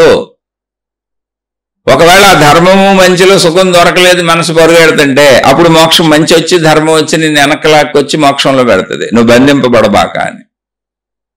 అటువంటి వ్యక్తులు సంపూర్ణంగా నేను అనంత ఆత్మశక్తి నేను తెలుసుకోకపోవచ్చు, కానీ అడుగడుగులో మోక్షంతో జీవిస్తారు, ఫ్రీగా జీవిస్తారు, హాయిగా జీవిస్తారు, ఆనందంగా జీవిస్తారు. దేనికి అంటుకోరు, ఓ మతానికి అంటుకోరు, ఓ మార్గానికి అంటుకోరు, ఓ పద్ధతికి అంటుకోరు, ఒక విధానానికి అంటుకోరు, అన్నిటిని గౌరవిస్తారు. అంటుకోరు అంటే ఏంటి? అంటుకుపోయిన వాడు ఏం చేస్తాడు? నా మతమే గొప్పదని పక్క మతాన్ని తిడతా ఉంటాడు. అంటుకుపోయిన వాడు ఏం చేస్తాడు? నా దేవుడే గొప్పవాడని పక్క దేవుడిని తిడతా ఉంటాడు. అంటుకుపోయిన వాడు ఏం చేస్తాడు? నా గురువే గొప్పవాడని పక్క గురువుని తిడతా ఉంటాడు. అంటుకుపోయిన వాడు ఏం చేస్తాడు? నా గ్రంథమే గొప్పదని పక్క గ్రంథాలను తిడతా ఉంటాడు. ఇంకా ఉగ్రతలకు వెళ్ళిపోయిన వాళ్ళు గొడవలు పడతారు, కొట్టుకుంటారు, తిట్టుకుంటారు, రకరకాలు చేసేస్తూ ఉంటారు. అవన్నీ ప్రపంచంలో మనం చూస్తూనే ఉన్నాం. మోక్షం అలా కాదు. మోక్షం అనేవాడు జ్ఞానం కలిగిన వాడు ఎలా ఉంటాడు? ఆ బుద్ధి కలిగిన వాడు, ధర్మం తెలిసిన వాడు, మంచి తెలిసిన వాడు, అక్కడ మోక్షం వచ్చేస్తుంది. వచ్చేసి అంటుకుపోనివ్వకుండా చేస్తుంది. అంటుకుపోనివ్వకపోవటం ఏంటి? తెలుసుకుంటాడు. అందరూ నాలాంటి వాళ్ళే అనుకుంటాడు. నాకు ఈ దేవుడు నచ్చాడు, వాళ్ళకి ఆ దేవుడు నచ్చాడు. నాకు ఈ మతం నచ్చింది, వాళ్ళకి ఆ మతం నచ్చింది. నాకు ఈ డ్రెస్ నచ్చింది వేసుకున్న వాళ్ళకి ఆ డ్రెస్ నచ్చింది. డ్రెస్సుల కాడ గొడవ పడినప్పుడు, తిండిల కాడ గొడవ పడినప్పుడు, అనేక వస్తువుల కాడ గొడవ పడినప్పుడు ఎవరికి నచ్చినట్టు ఎవరి జీవితాలు వాళ్ళు జీవిస్తూ, ఎవరికి నచ్చినట్టు ఎవరి తాహతలో వాళ్ళు ఇల్లు కట్టుకుంటూ, ఎవరికి నచ్చినట్టు ఎవరి తాహతలో వాళ్ళు బతుకుతున్నప్పుడు ఎవరి దేవుడి తాళ్ళు, ఎవరి మతం తాళ్ళు, ఎవరి విధానం తాళ్ళు బతుకుతారు. అందులో పెద్ద విషయం ఏముంది అనుకుంటాడు. అది మోక్షం. ఘర్షణలు ఉండవు. నాదే కరెక్ట్ అని అసలు చెప్పడు. నాదే కరెక్ట్ అని చెప్పేవాడు అతుక్కుపోయాడు. ఆ స్త్రీలైనా పురుషులైనా ఎవరైనా. అది అతుక్కుపోవటం. అంటే అతుక్కుపోవటం బంధం. అది నీ దేవుడి దగ్గరైనా అతుక్కుపో, మతం దగ్గరైనా అతుక్కుపో, గురువు దగ్గరైనా అతుక్కుపో, గ్రంథం దగ్గరైనా అతుక్కుపో. అది ఎంత గొప్పది, అతుక్కుపోవటం గొప్పదని నీకు నువ్వు ఎంతైనా చెప్పుకో, చుట్టూ ఉన్న జనాలందరికీ చెప్పు. కానీ నువ్వు బంధంలోకి వెళ్ళావు, మోక్షంలో లేవు. మోక్షంలో ఉన్నవాడు మొత్తం ప్రపంచాన్ని ప్రేమిస్తాడు, మొత్తం విశ్వాన్ని ప్రేమిస్తాడు, సమస్తాన్ని ప్రేమిస్తాడు. మానవ జాతిని కాదు, అసలు మతాలు కాదు, సమస్త మతాలు సమతమే, సమస్త దేవుళ్ళు సమతమే, సమస్త విధానాలు సమతమే. అందులో తనకేదో తను చేయగలిగింది ఏదో చేసుకుంటూ వెళ్ళిపోతాడు. అసమ్మత విషయాలు ఉండవు అసలు అక్కడ. అహంకార విషయాలు ఉండవు, విభేదాలు ఉండవు, విరోధాలు ఉండవు. అది మోక్షం. నేను దేనికి అతుక్కోలేదు. అతుక్కుంటే అది నా పార్టీ అవుద్ది, అది నా ఫేవరెటిజం అవుద్ది. కాదు, నేను నాలాంటి వాళ్ళు అందరూ, నాకు ఇది ఎలా ఇష్టం, వాళ్ళకి అది ఎలా ఇష్టం. కాబట్టి ఇందులో అతుక్కునేదే ఉంది. వాళ్ళు చేశారు, నాది నేను చేసుకుంటున్నా. ఎవరి జీవితం వాళ్ళది. నా అవసరాలు నావి, వాళ్ళ అవసరాలు అవే. ప్రపంచంలో అందరూ ఎవరి కోసం వాళ్ళు బతుకుతున్నారు. మానవ జాతే కాదు, వృక్ష జాతి, జంతు జాతి, మొత్తం సృష్టి అంతా దానికోసం దానిపైన చేసుకుంటూ ఉంది. భూమి గుండ్రంగా గిరగిర తిరిగిపోతుంది. గంటకి 8 కిలోమీటర్ల స్పీడ్లో తిరుగుతుంది. సుమారుగా 1000 మైళ్ళ స్పీడ్లో తిరుగుతుంది. తన చుట్టూ తాను. మళ్ళీ అలా తిరుగుతూ సూర్యుడి చుట్టూ తిరుగుతుంది. ఏమో దాని పని ఏంటో మనకెందుకు గొడవ? ఎందుకు తిరుగుతుందని నిర్వచనాలు మనం ఎన్నైనా చెప్పొచ్చు. అవన్నీ ఊహాత్మక నిర్వచనాలు. ఎవరి పనులాళ్ళు ఉన్నారని అర్థం. మనం ఉంటున్న భూగోళమే అంత ఫాస్ట్గా అంత స్పీడ్లో తిరుగుతుంది. ఇంకా మనం అంత స్పీడ్ వాహనాలు తయారు చేసుకోవాలా. విమానం కూడా అంతకంటే తక్కువ స్పీడ్లో ఎగురుతుంది. అంత స్పీడ్లో తిరుగుతుంది భూమి. అంటే ఏంటి తిరుగుతుందంటే అర్థం ఏంటి? దానికి ఏదో పని ఉంది. అలా గ్రహాలు, గోళాలు, నక్షత్రాలు విశ్వ నియంత్రణలో, విశ్వ పద్ధతిలో, విశ్వ విధానంలో అవన్నీ దేనిపైనే చేసుకుంటే మనకేలా గొడవ? నీ పని నువ్వు చేసుకో. నీకు ఇవ్వబడిన బుద్ధి, నీకు ఇవ్వబడిన జ్ఞానం, నీకు ఇవ్వబడిన శరీరం, అది మోక్షము అంటే. అన్నింట్లో దూరడం, అన్నింట్లో ఏలు పెట్టడం, అన్నీ నాకు అర్థమైపోవాలనుకోడు, అన్నీ నాకు అర్థమైంది అని చెప్పడం. తన అవసరత ఏంటో, తన ఇదేంటో ఉన్నంతలో సాటిస్ఫై అవుతాడు. ప్రపంచంలో ఆహార పదార్థాలు కొల్లలు ఉండొచ్చు, కానీ ఎంత తింటాం? అప్పుడు ఆకలికి ఎంత అయిందో ఆకలికి సరిపోను కడుపు నిండే వరకు తిని వదిలేస్తాం, అంతే, అయిపోయింది అక్కడ. బట్టలు ప్రపంచంలో కొల్లలు ఉండొచ్చు, కానీ ఈ రోజు కట్టుకోవడానికి మనకు కావాల్సింది ఒక జతే, ఒక డ్రెస్సే, ఏదో ఒకటే, స్త్రీకైనా పురుషుడికైనా. ఒకదాని మీద ఒకటి, ఒకదాని మీద ఒకటి 100 కట్టుకోం కదా. అది మోక్షం. మోక్షంలో సాగుతున్నవాడు నిత్య సంతోషిగా ఉంటాడు. తాను అనంతాత్మ స్వరూపుడును స్వరూపురాలను ఎరుకని అసలు పొందకపోవచ్చు. అది చెప్పే కదా, అది చిట్ట చివరిది, ఆఖరిది, ఆ రోడ్డు ఎండింగ్లో అది దొరుకుద్ది. ఆ అనుభవాన్ని పొందుతాడు. కానీ ఆ రోడ్డు స్టార్టింగ్లో ఎలాగే వెళ్తా ఉంటాడు. అసలు విభేదాలు ఉండవు, ఘర్షణలు ఉండవు. అందుకని మోక్షము ఎప్పుడో పొందేది కాదు, ఇప్పటి నుంచి సాగేదే, తెలుసుకుంటూ సాగేదే. ధర్మమే మోక్షము, మంచే మోక్షము, ఆనందమే మోక్షము, సంతోషమే మోక్షము. నువ్వు ఎక్కడా బంధింపబడకుండా నువ్వు సద్గుణాలతో సాగుతుండే నువ్వు మోక్షంలోనే ఉన్నావు. ఎక్కడ నీకు దుఃఖం లేకుండా, అసహనం లేకుండా, చికాకు లేకుండా, కోపం లేకుండా, నెగిటివ్ గుణాలు లేకుండా, ఈర్ష్యలు లేకుండా, అసూయ లేకుండా, ద్వేషం లేకుండా, ఎటువంటి దుర్గుణాలు లేకుండా నువ్వు నిన్ను తయారు చేసుకుంటే నువ్వు ఇప్పటి నుంచి మోక్షంలో సాగుతున్నట్టే. నీ శరీరం కూడా మోక్షంలో ఉంది. ఇప్పుడు శరీరపరమైన మోక్షంలో సాగుతున్నాయి, ఇంద్రియ బంధాలలో లేవు నువ్వు. అయితే నువ్వు ఇంద్రియ సుఖాలు అనుభవించటం లేదా, శారీరక సుఖాలు అనుభవించటం లేదా, శరీరం నేను అనుకొని బతకటం లేదా, బ్రహ్మాండంగా బతుకుతున్నా, కానీ మోక్షంలో ఉన్నా, సంతోషంగా ఉన్నా, హాయిగా ఉన్నా.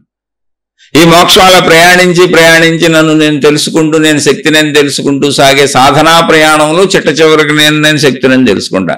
అంటే మోక్షము మంచితో మొదలయ్యి, ధర్మంతో మొదలయ్యి, ఎక్కడ అంటుకుపోకుండా సాగే జీవితంలో సాగుతూ, ఏ మతానికి, ఏ దేవుడికి, ఏ విధానానికి, ఏ పద్ధతికి, దేనికి అంటుకుపోను, ఏ డబ్బుకి, ఏ పిచ్చికి, ఇవన్నీ వ్యసనాలు. నా అవసరం అంతే, నాకు డబ్బు కావాలి, వృత్తి వ్యాపార ఉద్యోగాలు చేస్తాను, ఎంత కావాలి బతకడానికి, అంతే. నేను నా కుటుంబం హాయిగా ఉంటాను. కబీర్ గారికి సంబంధించి ఎక్కడో ఒక పద్యంలో ఆయన చెబుతారు, భగవంతుడిని ప్రార్థిస్తారు, భగవంతుడా నాకు ఎంత ఇవ్వు.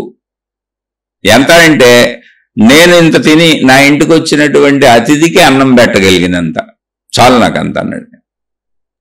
నేను తిని నా ఇంటికి ఎవరైనా అతిథి వస్తే అతిథికి కూడా అన్నం పెట్టగలిగినంత, లేదు బొమ్మనే అంత అంటే మరి వచ్చినోడికి పెట్టకపోతే బాగోదుగా, అంత చాలు నాకు, అది చాలు, ఇంకా సంతృప్తిగా అయిపోయింది, చాలు నాకు. ఇంకా ఆడంబరాలు, గొడవలు, గోడలు నాకు అక్కర్లే. అలా నాకున్న దాంతో, నాకున్న వనరులతో దేనిని అంటుకోను. నేను అంటుకుపోను ఎక్కడ, ఇదే కరెక్ట్, ఇదే నిజమని. అంటుకుపోయానా అది వ్యసనము, పిచ్చి. అలా అంటుకుపోనివ్వకుండా నిరంతర మోక్షంలో నిన్ను నడిపించేది ఆధ్యాత్మిక మార్గము. దానికి పునాది ధర్మము, మంచి. అది ఆధ్యాత్మికత అంటే. ఎవరు ఆధ్యాత్మికతలో సాగుతున్నారు అంటే మతాల్లో వెళ్ళేవాళ్ళు, దేవుళ్ళతో వెళ్ళేవాళ్ళు, గురువులతో వెళ్ళేవాళ్ళు, ప్రచారాలతో వెళ్ళేవాళ్ళు, ఇదంతా కాదు ఆధ్యాత్మికం. అది మీకు చేసుకోండి, అదేం తప్పంటలే నేను అసలు.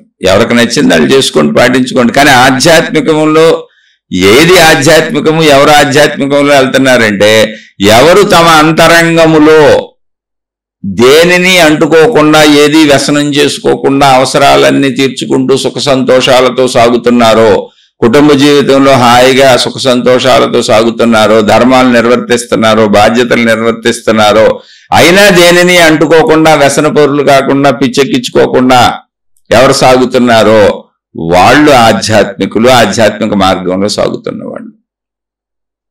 ఎంత కష్టం ఆలోచించండి అసలు.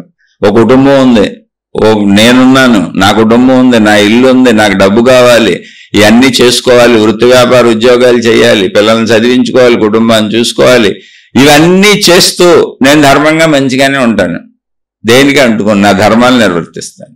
నా వాళ్ళని ప్రేమించుకుంటాను, నన్ను ప్రేమించుకుంటాను, నా పంచేంద్రియ అవసరాలు తీర్చుకుంటాను, నా కుటుంబ అవసరాలు తీరుస్తాను, వాళ్ళకి అన్ని చేసి పెడతాను, వాళ్ళు నాకు అన్ని చేసి పెడతారు, కలిసిమెలిసి అంతా సరదాగా ఉంటాం. కానీ ఎక్కడ ఎవరిని మోసం చేయం, దేనికి అంటుకుపోం, ఎవరికి అన్యాయం చేయం, ఎవరికి చెడు చేయం. ఇది ఆధ్యాత్మికులు ఎవరో తెలుసా? చెడు చేయని వాళ్ళు. చెడు ఎందుకు చేస్తావు? అంటుకుంటే చేస్తావు. సిగరెట్కి అంటుకుపోతే సిగరెట్ కాలుస్తావు, టీకి అంటుకుపోతే నేను టీ తాగకపోతే పిచ్చెక్కిపోయిందని చెబుతావు, రుచికి అంటుకుపోతే ఈ కూర లేకపోతే నేను అన్నమే తిన్నని చెబుతావు. దేనికి అంటుకుపోయినా నువ్వు అక్కడ నీ వ్యవహారం మారిపోద్ది, చెడు కింద వెళ్ళిపోద్ది. మోక్షం కాదు, బంధింపబడి ఉంటావు. అందుకని మోక్షం మొదటి అడుగు నుంచి నీతో ప్రయాణిస్తుంది. మొట్టమొదటి అడుగులో దాని పేరు మంచి, మొట్టమొదటి అడుగులో దాని పేరు ధర్మం. మొట్టమొదటి అడుగులో మంచి ధర్మము కంటే ముందది జ్ఞానం. జ్ఞాన రూపంలో నీకు అందుతూ నిన్ను మంచిగా ధర్మంగా ఉండమని చెబుతూ నిన్ను నడిపిస్తూ నీ వెంట జ్ఞానం కంటిన్యూ సాగుతూ ఉంటుంది. మోక్షం జ్ఞాన స్వరూపం. మొట్టమొదటి అడుగులో నీతోనే వచ్చి నీకు అన్ని వినిపించి ధర్మంగా ఉండు, మంచిగా ఉండని నీ వెంట సహచరుడులా నీతోనే ఉంటూ నువ్వు ఎక్కడ అదుపు తప్పినా జ్ఞానం నీకు చెబుతూ, ఇదిగో నువ్వు ఇక్కడ అంటించుకుంటున్నావు, ఇక్కడ తప్పించుకుంటున్నావు, ఇదిగో ఇక్కడ పొరపాటుగా వెళ్తున్నావు, వద్దొద్దు, జ్ఞానంలోకి వచ్చాయి, మంచిలోకి వచ్చాయి, ధర్మంలోకి వచ్చాయి, జీవితం ఇలాగే గడపాలి అని ఈ జ్ఞాన సహచరుడు మోక్షం మొట్టమొదటిలో జ్ఞాన రూపంలో నీతో నడుస్తూ ఆ జ్ఞాన సహచరుడు నిన్ను అలా తీసుకెళ్తూ చివరిలో మోక్షంలో కలిపేస్తాడు. జ్ఞానమే మోక్షం అయిపోద్ది అక్కడ. మొట్టమొదటిలో అది జ్ఞానం. ఆ జ్ఞానం ఏం చెబుతుంది? మంచిగా ఉండమని చెబుతుంది, చెడు చేయొద్దని చెబుతుంది, ధర్మంగా ఉండమని చెబుతుంది, నీ బాధ్యతలు హాయిగా చేసుకోమని చెబుతుంది, కుటుంబ జీవితాల్లో హాయిగా చక్కగా ధర్మంగా మంచిగా సర్వసుఖాలు అనుభవించమని చెబుతుంది, అనుభవిస్తూ సాగమని చెబుతుంది. ఎందుకని అనాదిగా ఋషి సంస్కృతి, ముని సంస్కృతి అలాగే వచ్చింది. కాబట్టి ప్రతిరోజు ప్రతి నిమిషం మీరు సంతోషంగా ఆనందంగా ఉన్నప్పుడల్లా మోక్షంలోనే ఉన్నారు. మీరు దుఃఖంలో బాధలో ఉన్నప్పుడల్లా జైల్లోనే ఉన్నారు, బంధంలోనే ఉన్నారు. మోక్షం అంటే విడుదల. ప్రతిరోజు ఈ జ్ఞాన సహచరుడు నిన్ను ఆ బంధాల్లోంచి, ఆ జైల్లోంచి బయటికి తెస్తా ఉంటాడు. బంధాల జైల్లోంచి, చెడు జైల్లోంచి, చెడు గుణాల జైల్లోంచి మన బయటికి తెచ్చి నడిపించి తీసుకెళ్తూ మోక్షంలో కనిపిస్తాడు.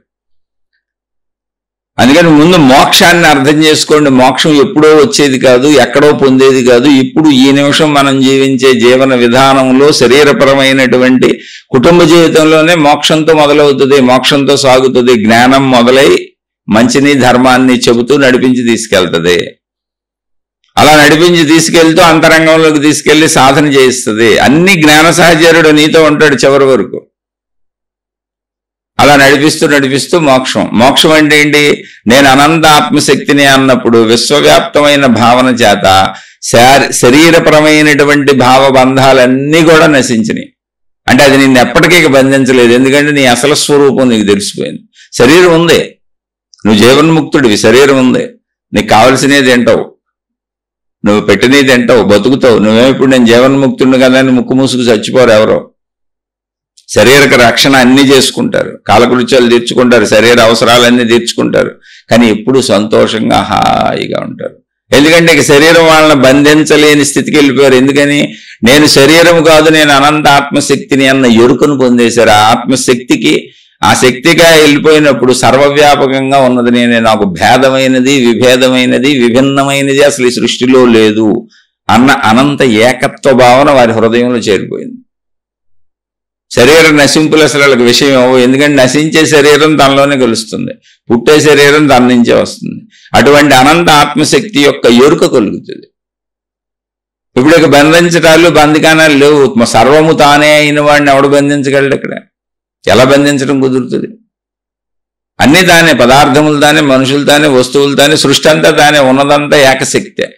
సృష్టిగా అది విభిన్నంగా కనపడుతుంది అనేటువంటి విషయాన్ని మొట్టమొదటి అడుగు నుంచి జ్ఞాన సహచరుడు మంచిలో నడువు, ధర్మంగా నడువు, చక్కగా శరీరాన్ని ఇలా నిలుపుకో, ఇవన్నీ అనుభవించు, కుటుంబ జీవితం అనుభవించని ఆ మంచిని శరీరంతో చేయిస్తూ, శరీరపరంగా ధర్మంగా జీవింపజేస్తూ, అంతరంగంలోకి తీసుకెళ్లి జ్ఞానపరంగా మళ్ళీ అంతరంగ సాధనలు నేర్పుతూ మన తీసుకెళ్లిన జ్ఞాన సహచరుడు మనకు మొదటి నుంచి చివరి వరకు ఉంటాడు. ఆ జ్ఞానమే సంపూర్ణత్వంలో మోక్షంగా ఆవిష్కరింపబడుతుంది. ప్రాథమిక స్థితిలో మంచిగా ధర్మంగా ఉండని చెప్పిన జ్ఞానం అంతిమంలో జ్ఞానమే మోక్షమై కూర్చుంటుంది. ఎందుకని ఆ జ్ఞానమే అనంత ఆత్మశక్తి స్వరూపం కనుక. ఆత్మశక్తి వేరు, మోక్షం వేరు, జ్ఞానం వేరు, సత్యం వేరు, ఇవేమి వేరు వేరు కాదు, అన్నీ ఒకదాని పేర్లే. సత్యం, జ్ఞానం, అనంతం బ్రహ్మ. మహాత్ములు చెప్పిన మాట. సత్యము ఒకటే. ఏంటా సత్యము? అదే జ్ఞానము. ఆ జ్ఞానము సత్యము ఏంటి? అనంతము, అదే అనంతం. ఏంటి ఆనందం? అదే బ్రహ్మము. దాన్నే మోక్షం అంటున్నాం. కాబట్టి ఇవన్నీ ఒకటే. ఆ ఒకటే అనే ఏకత్వ స్థితికి సాగే ప్రయాణం అది. కాబట్టి మోక్షం అనేది నీ సహజ స్థితి, నువ్వు సాధించేది కాదు. ఇప్పుడు కూడా ఉంది అది. అది అసలు కోరిక కాదు, అది నువ్వే డిసైడ్ చేసుకోవాలి. కోరికని ఎవరన్నారు? అది మోక్షం పొందేది కాదు. నువ్వు ఇప్పుడు కూడా మోక్షమే, అడుగడుగునా ఉంది మోక్షమే. నీ ఆనందం మోక్షమే, నీ సంతోషం మోక్షమే, నీ నవ్వు మోక్షమే, నీ శాంతి మోక్షమే. నువ్వు మొత్తంగా అనంతాత్మస్వరూపుడును స్వరూపురాలని తెలుసుకోకపోయినా నువ్వు ఎప్పుడు సంతోషంగా ఉన్నావు, ఎప్పుడు ఆనందంగా ఉన్నావు, ఎప్పుడు హాయిగా ఉన్నావు, ఎప్పుడు సుఖంగా నిద్రపోయావు, ఎప్పుడు సుఖంగా జీవించావు, అదంతా మోక్షమే. ఎప్పుడు దుఃఖంలోకి వెళ్ళావు, ఎప్పుడు చెడులోకి వెళ్ళావు, అదంతా బంధం. అంతే. ఎప్పుడు నువ్వు బంధంలోకి వెళ్ళినా నిన్ను మోక్షం వచ్చి అందులోంచి విడిపించి తీసుకురావాలి. అందులోంచి నిన్ను విడిపించి, అంటే చెడులోకి వెళ్ళి, బంధాల్లోకి వెళ్ళి, వ్యసనాల్లోకి వెళ్ళి ఇరుక్కుపోయిన వాళ్ళని అందులోంచి విడిపించి బయటికి తీసుకొచ్చే మోక్షం ఏంటి? జ్ఞానము. ఆధ్యాత్మికత అంతా జ్ఞానస్వరూపమే. కాబట్టి నువ్వు ఎక్కడ ఇరుక్కుపోయినా, ఎక్కడ అతికించుకున్నా, నిన్ను ఎక్కడ బంధించుకున్నా, నువ్వు ఎందులో ఇరుక్కుపోయినా జ్ఞాన సహచరుడు వచ్చి నిన్ను బయటికి తీసుకొచ్చేస్తుంటాడు. నువ్వు బయటకు వచ్చినప్పుడల్లా అది మోక్షమే. జైల్లోంచి నువ్వు బయటకు వచ్చినప్పుడల్లా, బంధంలోంచి నువ్వు బయటకు వచ్చినప్పుడల్లా అది మోక్షమే. అలా నిరంతరం జీవితంలో మోక్ష సహచర్యం సాగుతుంది జ్ఞానం వలన. సాగుతూ అంతిమంలో జ్ఞానమే మోక్షం అయిపోద్ది. అనంతాత్మ ఎరుక కలుగుతుంది. అదే మోక్షం అనేది నువ్వే. మోక్షం నీకు భిన్నమైంది కాదు. శరీర భావనలో ఉన్న మనకి మోక్షం కోరిక అంటే, కోరికలు మనకు అలవాటు కాబట్టి మోక్షం కూడా కోరిక అని చెప్పొచ్చు.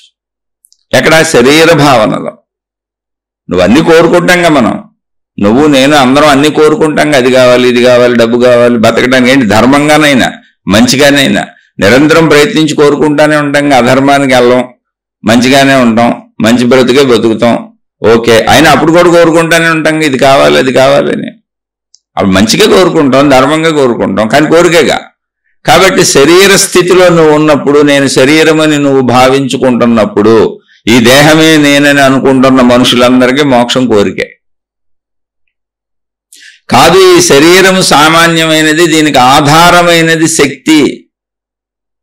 మొత్తం సృష్టి అంతా విడిగా కనపడుతున్నా కూడా అలా మనకు అనిపిస్తుంది తప్ప, మొత్తం సృష్టికి ఆధారమైన శక్తి ఏకముగానే ఉన్నదన్నటువంటి శక్తి భావన తెలిసిన వాళ్ళకి మోక్షము సహజ స్థితి, కోరిక కాదు అసలు. కోరిక అంటే తనకు భిన్నమైంది, దాని దగ్గర ఏదో లేదు, దాన్ని పొందాలని అనిపిస్తుంది. శరీర స్థితిలో ఉన్నప్పుడు దాన్ని కోరిక అని చెప్పుకోవచ్చు. శక్తి స్థితిలో కోరిక కాదు, అది నా సహజ స్థితి. అది కాబట్టి ఎవరు ఎక్కడ దీనిని ఏ విధంగా చెబుతారనేది తెలియదు. అది ఎక్కడ ఎలా చెప్పబడినా కరెక్టే. శారీరక స్థితుల్లోంచి మాట్లాడి మోక్షం కోరికే అన్నారనుకోండి, కోరికే. అప్పుడు ఏం చెబుతారు? మోక్షం పెద్ద ఉపన్యాసం కాదు అంటే. ఒక ఆయన చెప్పారు, రమణ మహర్షి గురించి ఏదో చర్చ వచ్చినప్పుడు ఒక గురువుల స్థానంలో ఉన్నటువంటి ఒక గురువు గారు చెప్పారు, ఏమైనా తెలుసా, ఏం చేశారయ్యా రమణ మహర్షి? గోచిపెట్టు కూర్చున్నారు, ఆయనకి ప్రపంచానికి చేసిన మేలు ఏమైనా ఉందా? మేలకుండా అలా కూర్చున్నారు, ఆయన ఎవరికీ ఉపయోగపడలేదు, ప్రపంచానికి ఏ మేలు చేయలేదు అని చెబితే నవ్వు వచ్చింది నాకు. ఎందుకంటే జ్ఞానం తెలియనప్పుడు అలాగే ఉంటుంది. ఎందుకే అన్నాయన ఏంటంటే, ఆయన ఒక ప్రచారకుడు. తన దేవుణ్ణి, తన విధానాన్ని, తన పద్ధతిని, తన గుంపుని తయారు చేసుకెళ్తా ఉంటాడు ఆయన. ఆయన ఏదో కలిసిన సందర్భంలో నేను కలిసినప్పుడు ఆయన అన్నారు, నాతోనే అన్నారు, ఏం చేశారు రమణ మహర్షి అని. ఆయన ఇంకో దేవుణ్ణి చేస్తా ఉంటారు, ఆ దేవుడి పేరు చెప్పి, అంటే ఈయన మాట్లాడిన మాటలు ఆ దేవుడికి ఆపాదించి ఆ దేవుణ్ణి కించపరచడం తప్పు కదా, ఈయన సొంత అభిప్రాయం అది. ఇప్పుడు ఆ దైవ ప్రచారకుడిగా ఆయన వెళ్తూ బోల్డ్ మందిని తయారు చేసుకుని వెళ్తున్నారు. ఆయన అన్న మాటలు అనమాట. అప్పుడు అనిపించింది, ఓహో, జ్ఞానం లేనప్పుడు మనం ఎలా మాట్లాడతాం, ఎంత టోళ్ళనైనా ఏదో ఒకటి అనేస్తాం మనం. మొత్తం ప్రపంచం రమణ మహర్షి పాదాల ముందు మోకరిల్లింది. ఎందుకంటే ఆత్మతత్వాన్ని చెప్పినటువంటి అద్భుతమైన ఘనుడైన, నిన్ను నువ్వు తెలుసుకోమని బోధించినటువంటి అద్భుతమైన ఘనుడైన, నిన్ను నువ్వు తెలుసుకుంటే మాలాంటి వాళ్ళతో అసలు నీకు అవసరమే లేదు, నిన్ను నువ్వు తెలుసుకోని చెప్పిన ఘనుడైన, నా మీద ఆధారపడు, నేను చెబుతాను, నన్ను పూజించు, నన్ను అర్చించు, నా వెనకే తిరుగు, నాకు డొనేషన్లు ఇవ్వు, నన్నే నమ్ముకో, నేను నా మార్గం దాటి వెళ్ళకూడదు, నేను చెప్పిందే చెయ్యాలి, నేను ఇచ్చిన డ్రెస్సే కట్టుకోవాలి, నేను గీసిన గీతల్లోనే నిలబడాలి. అలా ఎప్పుడు రమణ భగవాన్లు అసలు చెప్పలేవారిని. జంతువులను కూడా బహువచనంతో వారు అని పిలిచారు ఆయన. మనుషుల్ని ఇంకెలా చూశారు చూడండి. సర్వసృష్టి ఆయనకి సమానమే, తన శరీరంతో సహా. తన శారీరక బాధలను సమస్యలను కూడా ఆయన స్వీకరించలా, అవి శరీరానివి అని చెప్పారు. తన శరీరం గురించి మాట్లాడేటప్పుడు రమణ భగవానులు ఇది అని సంబోధించేవాళ్ళు, నేను అని సంబోధించేవాళ్ళు కాదు. నేను అని ఆయన సంబోధించాల్సి వచ్చినప్పుడు తన అనంత ఆత్మస్థితిని చెప్పినప్పుడు నేను అనేవాళ్ళు. నేను అనంత ఆత్మస్వరూపుడను, అనంత ఆత్మశక్తిని నేను అని చెప్పేవారు. తన శరీరాన్ని సూచించినప్పుడు ఇది అని మాట్లాడేవారు. అలానే ఆయన భోంచేశారు, పడుకున్నారు, లేచారు, శారీరక బాధలు పడ్డారు, సుమారు 70-80 ఏళ్ళు ప్రజల మధ్యలోనే జీవించారు. అసలు అటువంటి మహానుభావుడిని, అంటే ఆత్మతత్వాన్ని, ఆత్మజ్ఞానాన్ని అంత సులువుగా ఆచరించి, చూపించి, జీవించి ప్రజలకు బోధించినటువంటి మహానుభావుడిని చూడటం ప్రపంచంలో అసాధ్యమైన విషయం. అరుదుగా వస్తారు అటువంటి వాళ్ళు, అంత ప్రదర్శించారు ఆయన. అటువంటి మహానుభావుడిని ఆయన చేసింది ఏమన్నా గోచిపెట్టు కూర్చున్నాడు అన్నాడు ఒక ఆయన. ఆయన పెద్ద గురువే, ఆయనకి లక్షల మంది శిష్యులు, ఫాలోవర్స్ ఉన్నారు. ప్రచారకులు వాళ్ళు, ఓ మత ప్రచారకులు, ఓ మార్గ ప్రచారకులు, ఒక దైవ ప్రచారకులు, కట్టుబాట్లు ఉన్నాయి అక్కడ. ఆయన దాటి ఎవరు వెళ్ళకూడదు, ఆ దేవుడిని దాటి వేరే వాళ్ళని పూజించకూడదు, ఆ దేవుడికి సంబంధించినవి చేయాలి, అలా బోల్డ్ రూల్స్ ఉన్నాయి. తప్పు కాదు, ఎవరికాళ్ళు పెట్టుకుంటారు. కానీ మోక్షం అంటే ఏంటో తెలుసా? యావత్ విశ్వాన్ని నేను ఏక సమానంగా ఒక్కసారి ప్రేమించేస్తాను, నాకు అసలు విభేద భావనే పుట్టదు నాలో, అది మోక్షం. నేను కాదు కొంతనే ప్రేమించాను, నా మతాన్ని ప్రేమించాను, నా దేవుణ్ణి ప్రేమించాను, నా గురువుని ప్రేమించాను, నా వర్గాన్ని, నా సమూహాన్ని ప్రేమించాను, నేను ఒక రంగు పెట్టుకున్నాను, అంతా బాగానే ఉంది, ఓకే ఓకే ఓకే, అది కూడా ఓకే, అసలు ఏది తప్పు కాదు. ఇప్పుడు నువ్వు ఎంత చేసినా పరిమితిలోనే ఉన్నావు, నీకు భిన్నంగా అనంత సృష్టి ఉంది అక్కడ. నువ్వు ఎప్పటికే అనంతాన్ని తాకలేవు, అసలు అనంత ఊహ కూడా చేయలేవు. ఈ పరిమితిలోనే నువ్వు త్రిశంకు స్వర్గాలు నిర్మించుకుంటూ కూర్చుంటాం మనం. మీరు చూసుకోండి, త్రిశంకు స్వర్గం అంటే అన్నారు మీరు ఎప్పుడైనా? త్రిశంకు అనేటువంటి ఒక వ్యక్తి, ఓ మహారాజు, విశ్వామిత్రుడి దగ్గరికి వచ్చి నన్ను శరీరంతో స్వర్గానికి పంపించమని అడిగాడంటది కథ ఊరికినే. విశ్వామిత్రుడు కొంచెం గర్విష్టి ఆయన, అంటే నేను ఏదైనా చేసేయగలను, తపస్సంపన్నుడు, తపస్సు ఉంది కానీ గర్వం పోలేదు. నేను ఏదైనా చేసేయగలను అంటే ప్రకృతికి విరుద్ధమైన పనులు చెయ్యకూడదు అనేది ఈ కథ చెప్పుద్ది, అందుకని చెబుతున్నా. ఇలా ఎవరు ప్రవర్తిస్తారు, ఎవరు మాట్లాడతాడు? ఇప్పుడు రమణ మహర్షి గోచి పెట్టుకున్నాడు, ఆయన ఏం చేశాడని ఎవరు మాట్లాడతారంటే ఇది విశ్వామిత్రుడు లాంటి వాళ్ళు మాట్లాడతారు. అలానే నేను ఎవరిని విమర్శించట్లే, ఎవరిష్టాలు వాళ్ళు. కానీ పరిమితిలో సాగేటప్పుడు నువ్వు ఎలా ఉంటావో నీకు తెలియాలిగా. ఆ త్రిశంకు అడిగినప్పుడు విశ్వామిత్రుడు నన్ను ఈ శరీరంతో నన్ను స్వర్గానికి పంపండి అన్నాడు. సహజంగా కథల ప్రకారం, అంటే ఊరికిన గ్రంథాల ఆధారంగా ఇప్పుడు స్వర్గం ఉన్నాయా, నరకం ఉన్నాయా, ఈ ప్రశ్నలు లేవాకండి. అందులో సత్యాన్ని, తాత్వికతను తెలుసుకోండి. మహాత్ములు మనకు తాత్వికత కోసం కథలు తయారు చేశారు తప్ప కథలు నిజమని నిరూపించడానికి కాదు వాళ్ళు చెప్పింది. అందులో ఉన్న తత్వాన్ని తీసుకోవటానికి ఎవరి స్థాయిలో వాళ్ళకి అర్థమయ్యేలా చెప్పారు. విశ్వామిత్రుడు పంపుతానన్నాడు.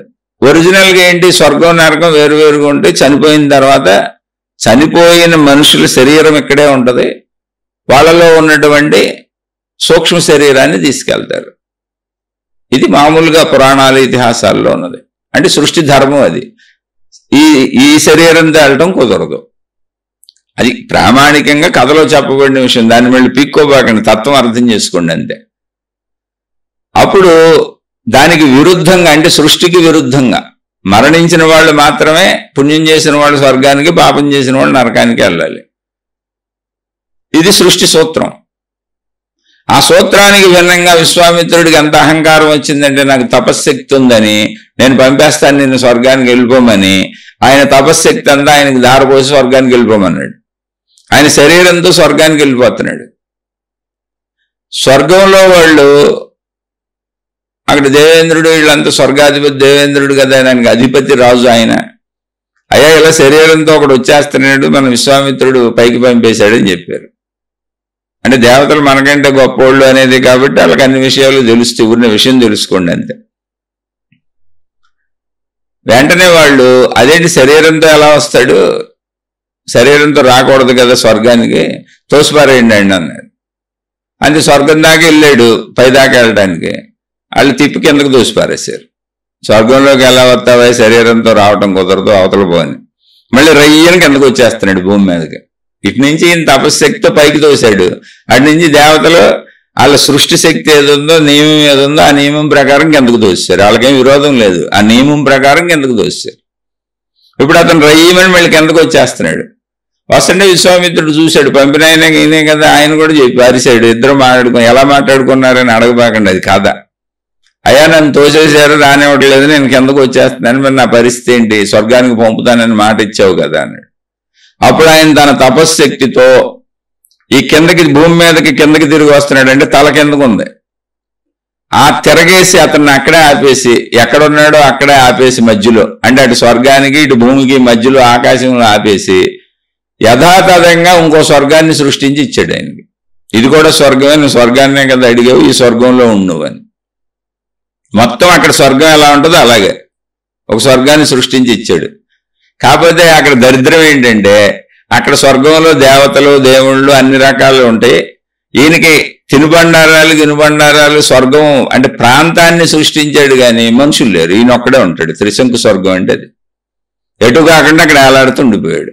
ఇలాంటి అహంకార పూరితులైనటువంటి స్థితిలో ఉన్న వాళ్ళ వెనకాల పడితే మనం ఏమవుతామంటే అది అలా ఏలాడుతూ ఉంటాం, అటు పైకి వెళ్లకుండా ఇటు కిందకి రాకుండా. అంటే ఇది నేను మనుషుల్ని చెప్పట్ల, పరిమిత భావన నిన్ను ఏదో ఒక చోట అలా ఏలాడదీస్తుంది. అందుకే మతాలు మార్గాలు విధానాలు పద్ధతులు కొట్టుకుంటూ ఉంటారు. అయితే అది నాకనవసరం, కొట్టుకునే వాళ్ళు గొడవ నాకెందుకు, ఎవరో నన్ను అనుసరిస్తూ అడుగుతున్న వాళ్ళకి వివరం చెబుతున్నాను. ఒక్కసారిగా యావత్ విశ్వాన్ని ప్రేమించడం, విభేదాలు ఏమి లేవు. ఎందుకని మొత్తం ఉన్న శక్తి అదే కనుక, అది ఆత్మశక్తి, అనంత ఆత్మశక్తి కనుక, అది ఏకశక్తి కనుక, ఆ ఏకశక్తి ఇంత సృష్టిగా ఉంది కనుక. అప్పుడు మానవులు అయితే ఏంటి, వృక్షజాతి అయితే ఏంటి, జంతు జాతి అయితే ఏంటి, కొండలు గొట్టలు నదులు సముద్రాలు ఏదైతే ఏంటి, సృష్టి అంతా అదే శక్తి అయినప్పుడు నాకు సృష్టి అంతా సమానమే, నాకు భేదభావనే లేదు. మీరు ఎలా ఉంటే నాకేంటి, నాకెందుకు, మీరు ఎలా ఉన్నా హాయిగా ఉండండి, అందరూ హాయిగా ఉండండి. సర్వే జనా సుఖినో భవంతు, లోకా సమస్త సుఖినో భవంతు. సర్వే జన అంటే మనుషులందరూ సుఖినో భవంతు, లోకా సమస్త అంటే మొత్తం జంతువులు వృక్షాలు మొత్తం ఎన్ని ఉన్నాయో అన్ని, దేని లోకం దానికే కదా. అలా సృష్టిలో ఉన్న అన్ని లోకాలు హాయిగా ఉండాలి అన్నారు. అదే ఆత్మజ్ఞాన తత్వము, దాన్నే నేర్పారు. అందుకని మోక్షం మొదటి నుంచి సాగుతుంది, మొట్టమొదటి అడుగుల నుంచి మోక్షం సాగుతుంది. మోక్షపు మొదటి అడుగు జ్ఞానంతో శ్రవణంతో మొదలవుద్ది. జ్ఞాన రూపంలో అది మన జీవితంలోకి ప్రవేశించి ధర్మంగా ఉండు, మంచిగా ఉండు అని చెబుతూ మనం అతుక్కున్న ప్రతి చోట, మనం అతికించుకున్న ప్రతి చోట, మనం బంధించుకున్న ప్రతి చోట అది వివేకాన్ని మేల్కొల్పి ఆ బంధాన్ని మనకి తొలగించి అవతలకి తీసుకొచ్చి మోక్షాన్ని కలిగిస్తూ ఉంటుంది. అంటే మోక్షం అనేది ప్రతిరోజు ప్రతి నిమిషం ప్రతి విషయంలో నీకు కలుగుతూనే ఉంటుంది. ఆ కలుగుతాం ఏంటి అనే దానికి మీకు ఉదాహరణ చెప్పాను. నువ్వు సంతోషంగా ఉంటావు, నువ్వు ఆనందంగా ఉంటావు, నువ్వు హాయిగా ఉంటావు, నువ్వు శాంతిగా ఉంటావు, నువ్వు చక్కగా ఉంటావు, సద్గుణాలు మంచి అంతా మంచిగా నువ్వు బతకడం అంతా మోక్షమే. నువ్వు దుఃఖపడటం, నువ్వు ఇబ్బంది పడటం, నువ్వు కష్టపడటం, నువ్వు బాధపడటం, నువ్వు ఇతరులను బాధ పెట్టడం, ఇతరులకు చెడు చేయటం, ఇదంతా బంధమే. అదంతా అతికించుకోవటమే, ఇరుక్కుపోవటమే, జైల్లోకి పోవటమే. అందుకని మోక్షం మన జీవితంలో మొదటి రోజు నుంచి సాగాలి, చెట్టు చివరికి అనంత ఆత్మశక్తిని అన్న ఎరుకతో ముగుస్తుంది. కాబట్టి మోక్షం కోరిక కాదు, మీరే నిర్ణయించుకోండి. శారీరకపరమైనటువంటి బంధాలలో ఇరుక్కుపోయి తనను తాను అనేక విధములుగా బంధించుకొని దుఃఖాలకు లోనైపోతూ, అనేక బాధలకు లోనైపోతూ, తాను అనేక మందిని అనేక బాధలకు గురి చేస్తూ ఉన్నటువంటి స్త్రీ పురుషులకు ఎవరికైనా మోక్షము అనేది కోరిక. ఈ పొందినట్టు అది పొందేస్తే గొడవ వదిలిపోద్ది నాకని. కాబట్టి ఆ మోక్షాన్ని ఉచితంగా పనిచేస్తాం, మీరు మాకు డొనేషన్లు ఇచ్చేస్తే, మా సేవలు చేసేస్తే మోక్షాన్ని మా చేయి పెట్టి మీ నెత్తి మీద పెట్టేసి మీకు శక్తిపాతాలు చేసి మోక్షాన్ని ఇచ్చేస్తాం అనే వాళ్ళు చాలా మంది ఉండొచ్చు. వెళ్ళిపోండి అక్కడికి, హ్యాపీగా ఇస్తే పుచ్చుకోండి. కానీ ప్రాక్టికల్గా జరిగేది కాదు. మోక్షం జ్ఞాన స్వరూపం అని ఆత్మజ్ఞాన గ్రంథాలు మొత్తం చెబుతున్నాయి, మహాత్ములు మొత్తం చెప్పారు. అది ఆధ్యాత్మిక చదువు, ఆత్మజ్ఞాన చదువు. నీ స్వీయ చదువు, నా స్వీయ చదువు, ఎవరికాళ్ళు చదువుకొని ఆ స్థితిని పొందాలి. అది మనమే. అది ఎక్కడి నుంచో వచ్చే కొత్తది కాదు, పొందేది కాదు, వచ్చేది కాదు. భాషలో మాట్లాడుకుంటున్నాం. అది ఇప్పుడు కూడా మనమే ఉన్నాం. అనంత ఆత్మశక్తి లేదు ఇప్పుడైనా ఎలా ఉంటాం మనం? సృష్టిలో ఎలా బతుకుంటాం? సృష్టి ఉందంటేనే ఆత్మశక్తి యొక్క వ్యక్తీకరణ సృష్టి. కాబట్టి ఆ స్థితుల్ని అర్థం చేసుకుంటూ ముందుకు సాగటమే. మళ్ళీ మీకు అర్థం అవ్వకపోతే అడగండి, చెబుతాను. మళ్ళీ విపులంగా చెబుతున్నా. మోక్షము అనేది నేను అనంత ఆత్మశక్తిని, నేను అనంత ఆత్మశక్తి స్వరూపుడును స్వరూపురాలను అన్న ఎరుక కలగవలసిన అవసరం లేదు. అది చిట్ట చివరిది. మొట్టమొదటిలో జ్ఞానంతో, జ్ఞానం నీ జీవితంలోకి వచ్చి మంచిగా ఉండు, ధర్మంగా ఉండు, తప్పులు చేయకు, అందరూ నీలాంటి వాళ్లే, సృష్టిలో ఉన్న సర్వము నీలాంటివే, అవి జంతువులైనా, అవి చెట్లైనా, పుట్లైనా, గుట్లైనా దేన్ని ద్వేషించుకో, అన్నింటి పట్ల చక్కటి సమభావన కలిగి ఉండు, దేనికది బాగుండాలని కోరుకో, అంతే. ఎక్కడ విభేద భావన, పరిమిత భావన తెచ్చుకోకు. అలా నిన్ను జ్ఞానం తీసుకెళ్తూ, మంచిలో తీసుకెళ్తూ, ఇరుక్కోకుండా తీసుకెళ్తూ మొట్టమొదటి నుంచి మోక్షం నడుస్తానే ఉంటుంది జీవితంలో. అలా చిట్ట చివరికి మోక్ష స్వరూపమే నేనని తెలుస్తుంది. అదే మోక్ష స్వరూపమే శక్తి, మోక్ష స్వరూపమే జ్ఞానం. ఏ జ్ఞానం మొదటిలో మంచితో, ధర్మంతో, శరీరపరంగా నడిపించిందో అదే జ్ఞానం అనంత ఆత్మశక్తిగా అనుభవంలోకి వస్తుంది. అది మోక్షం.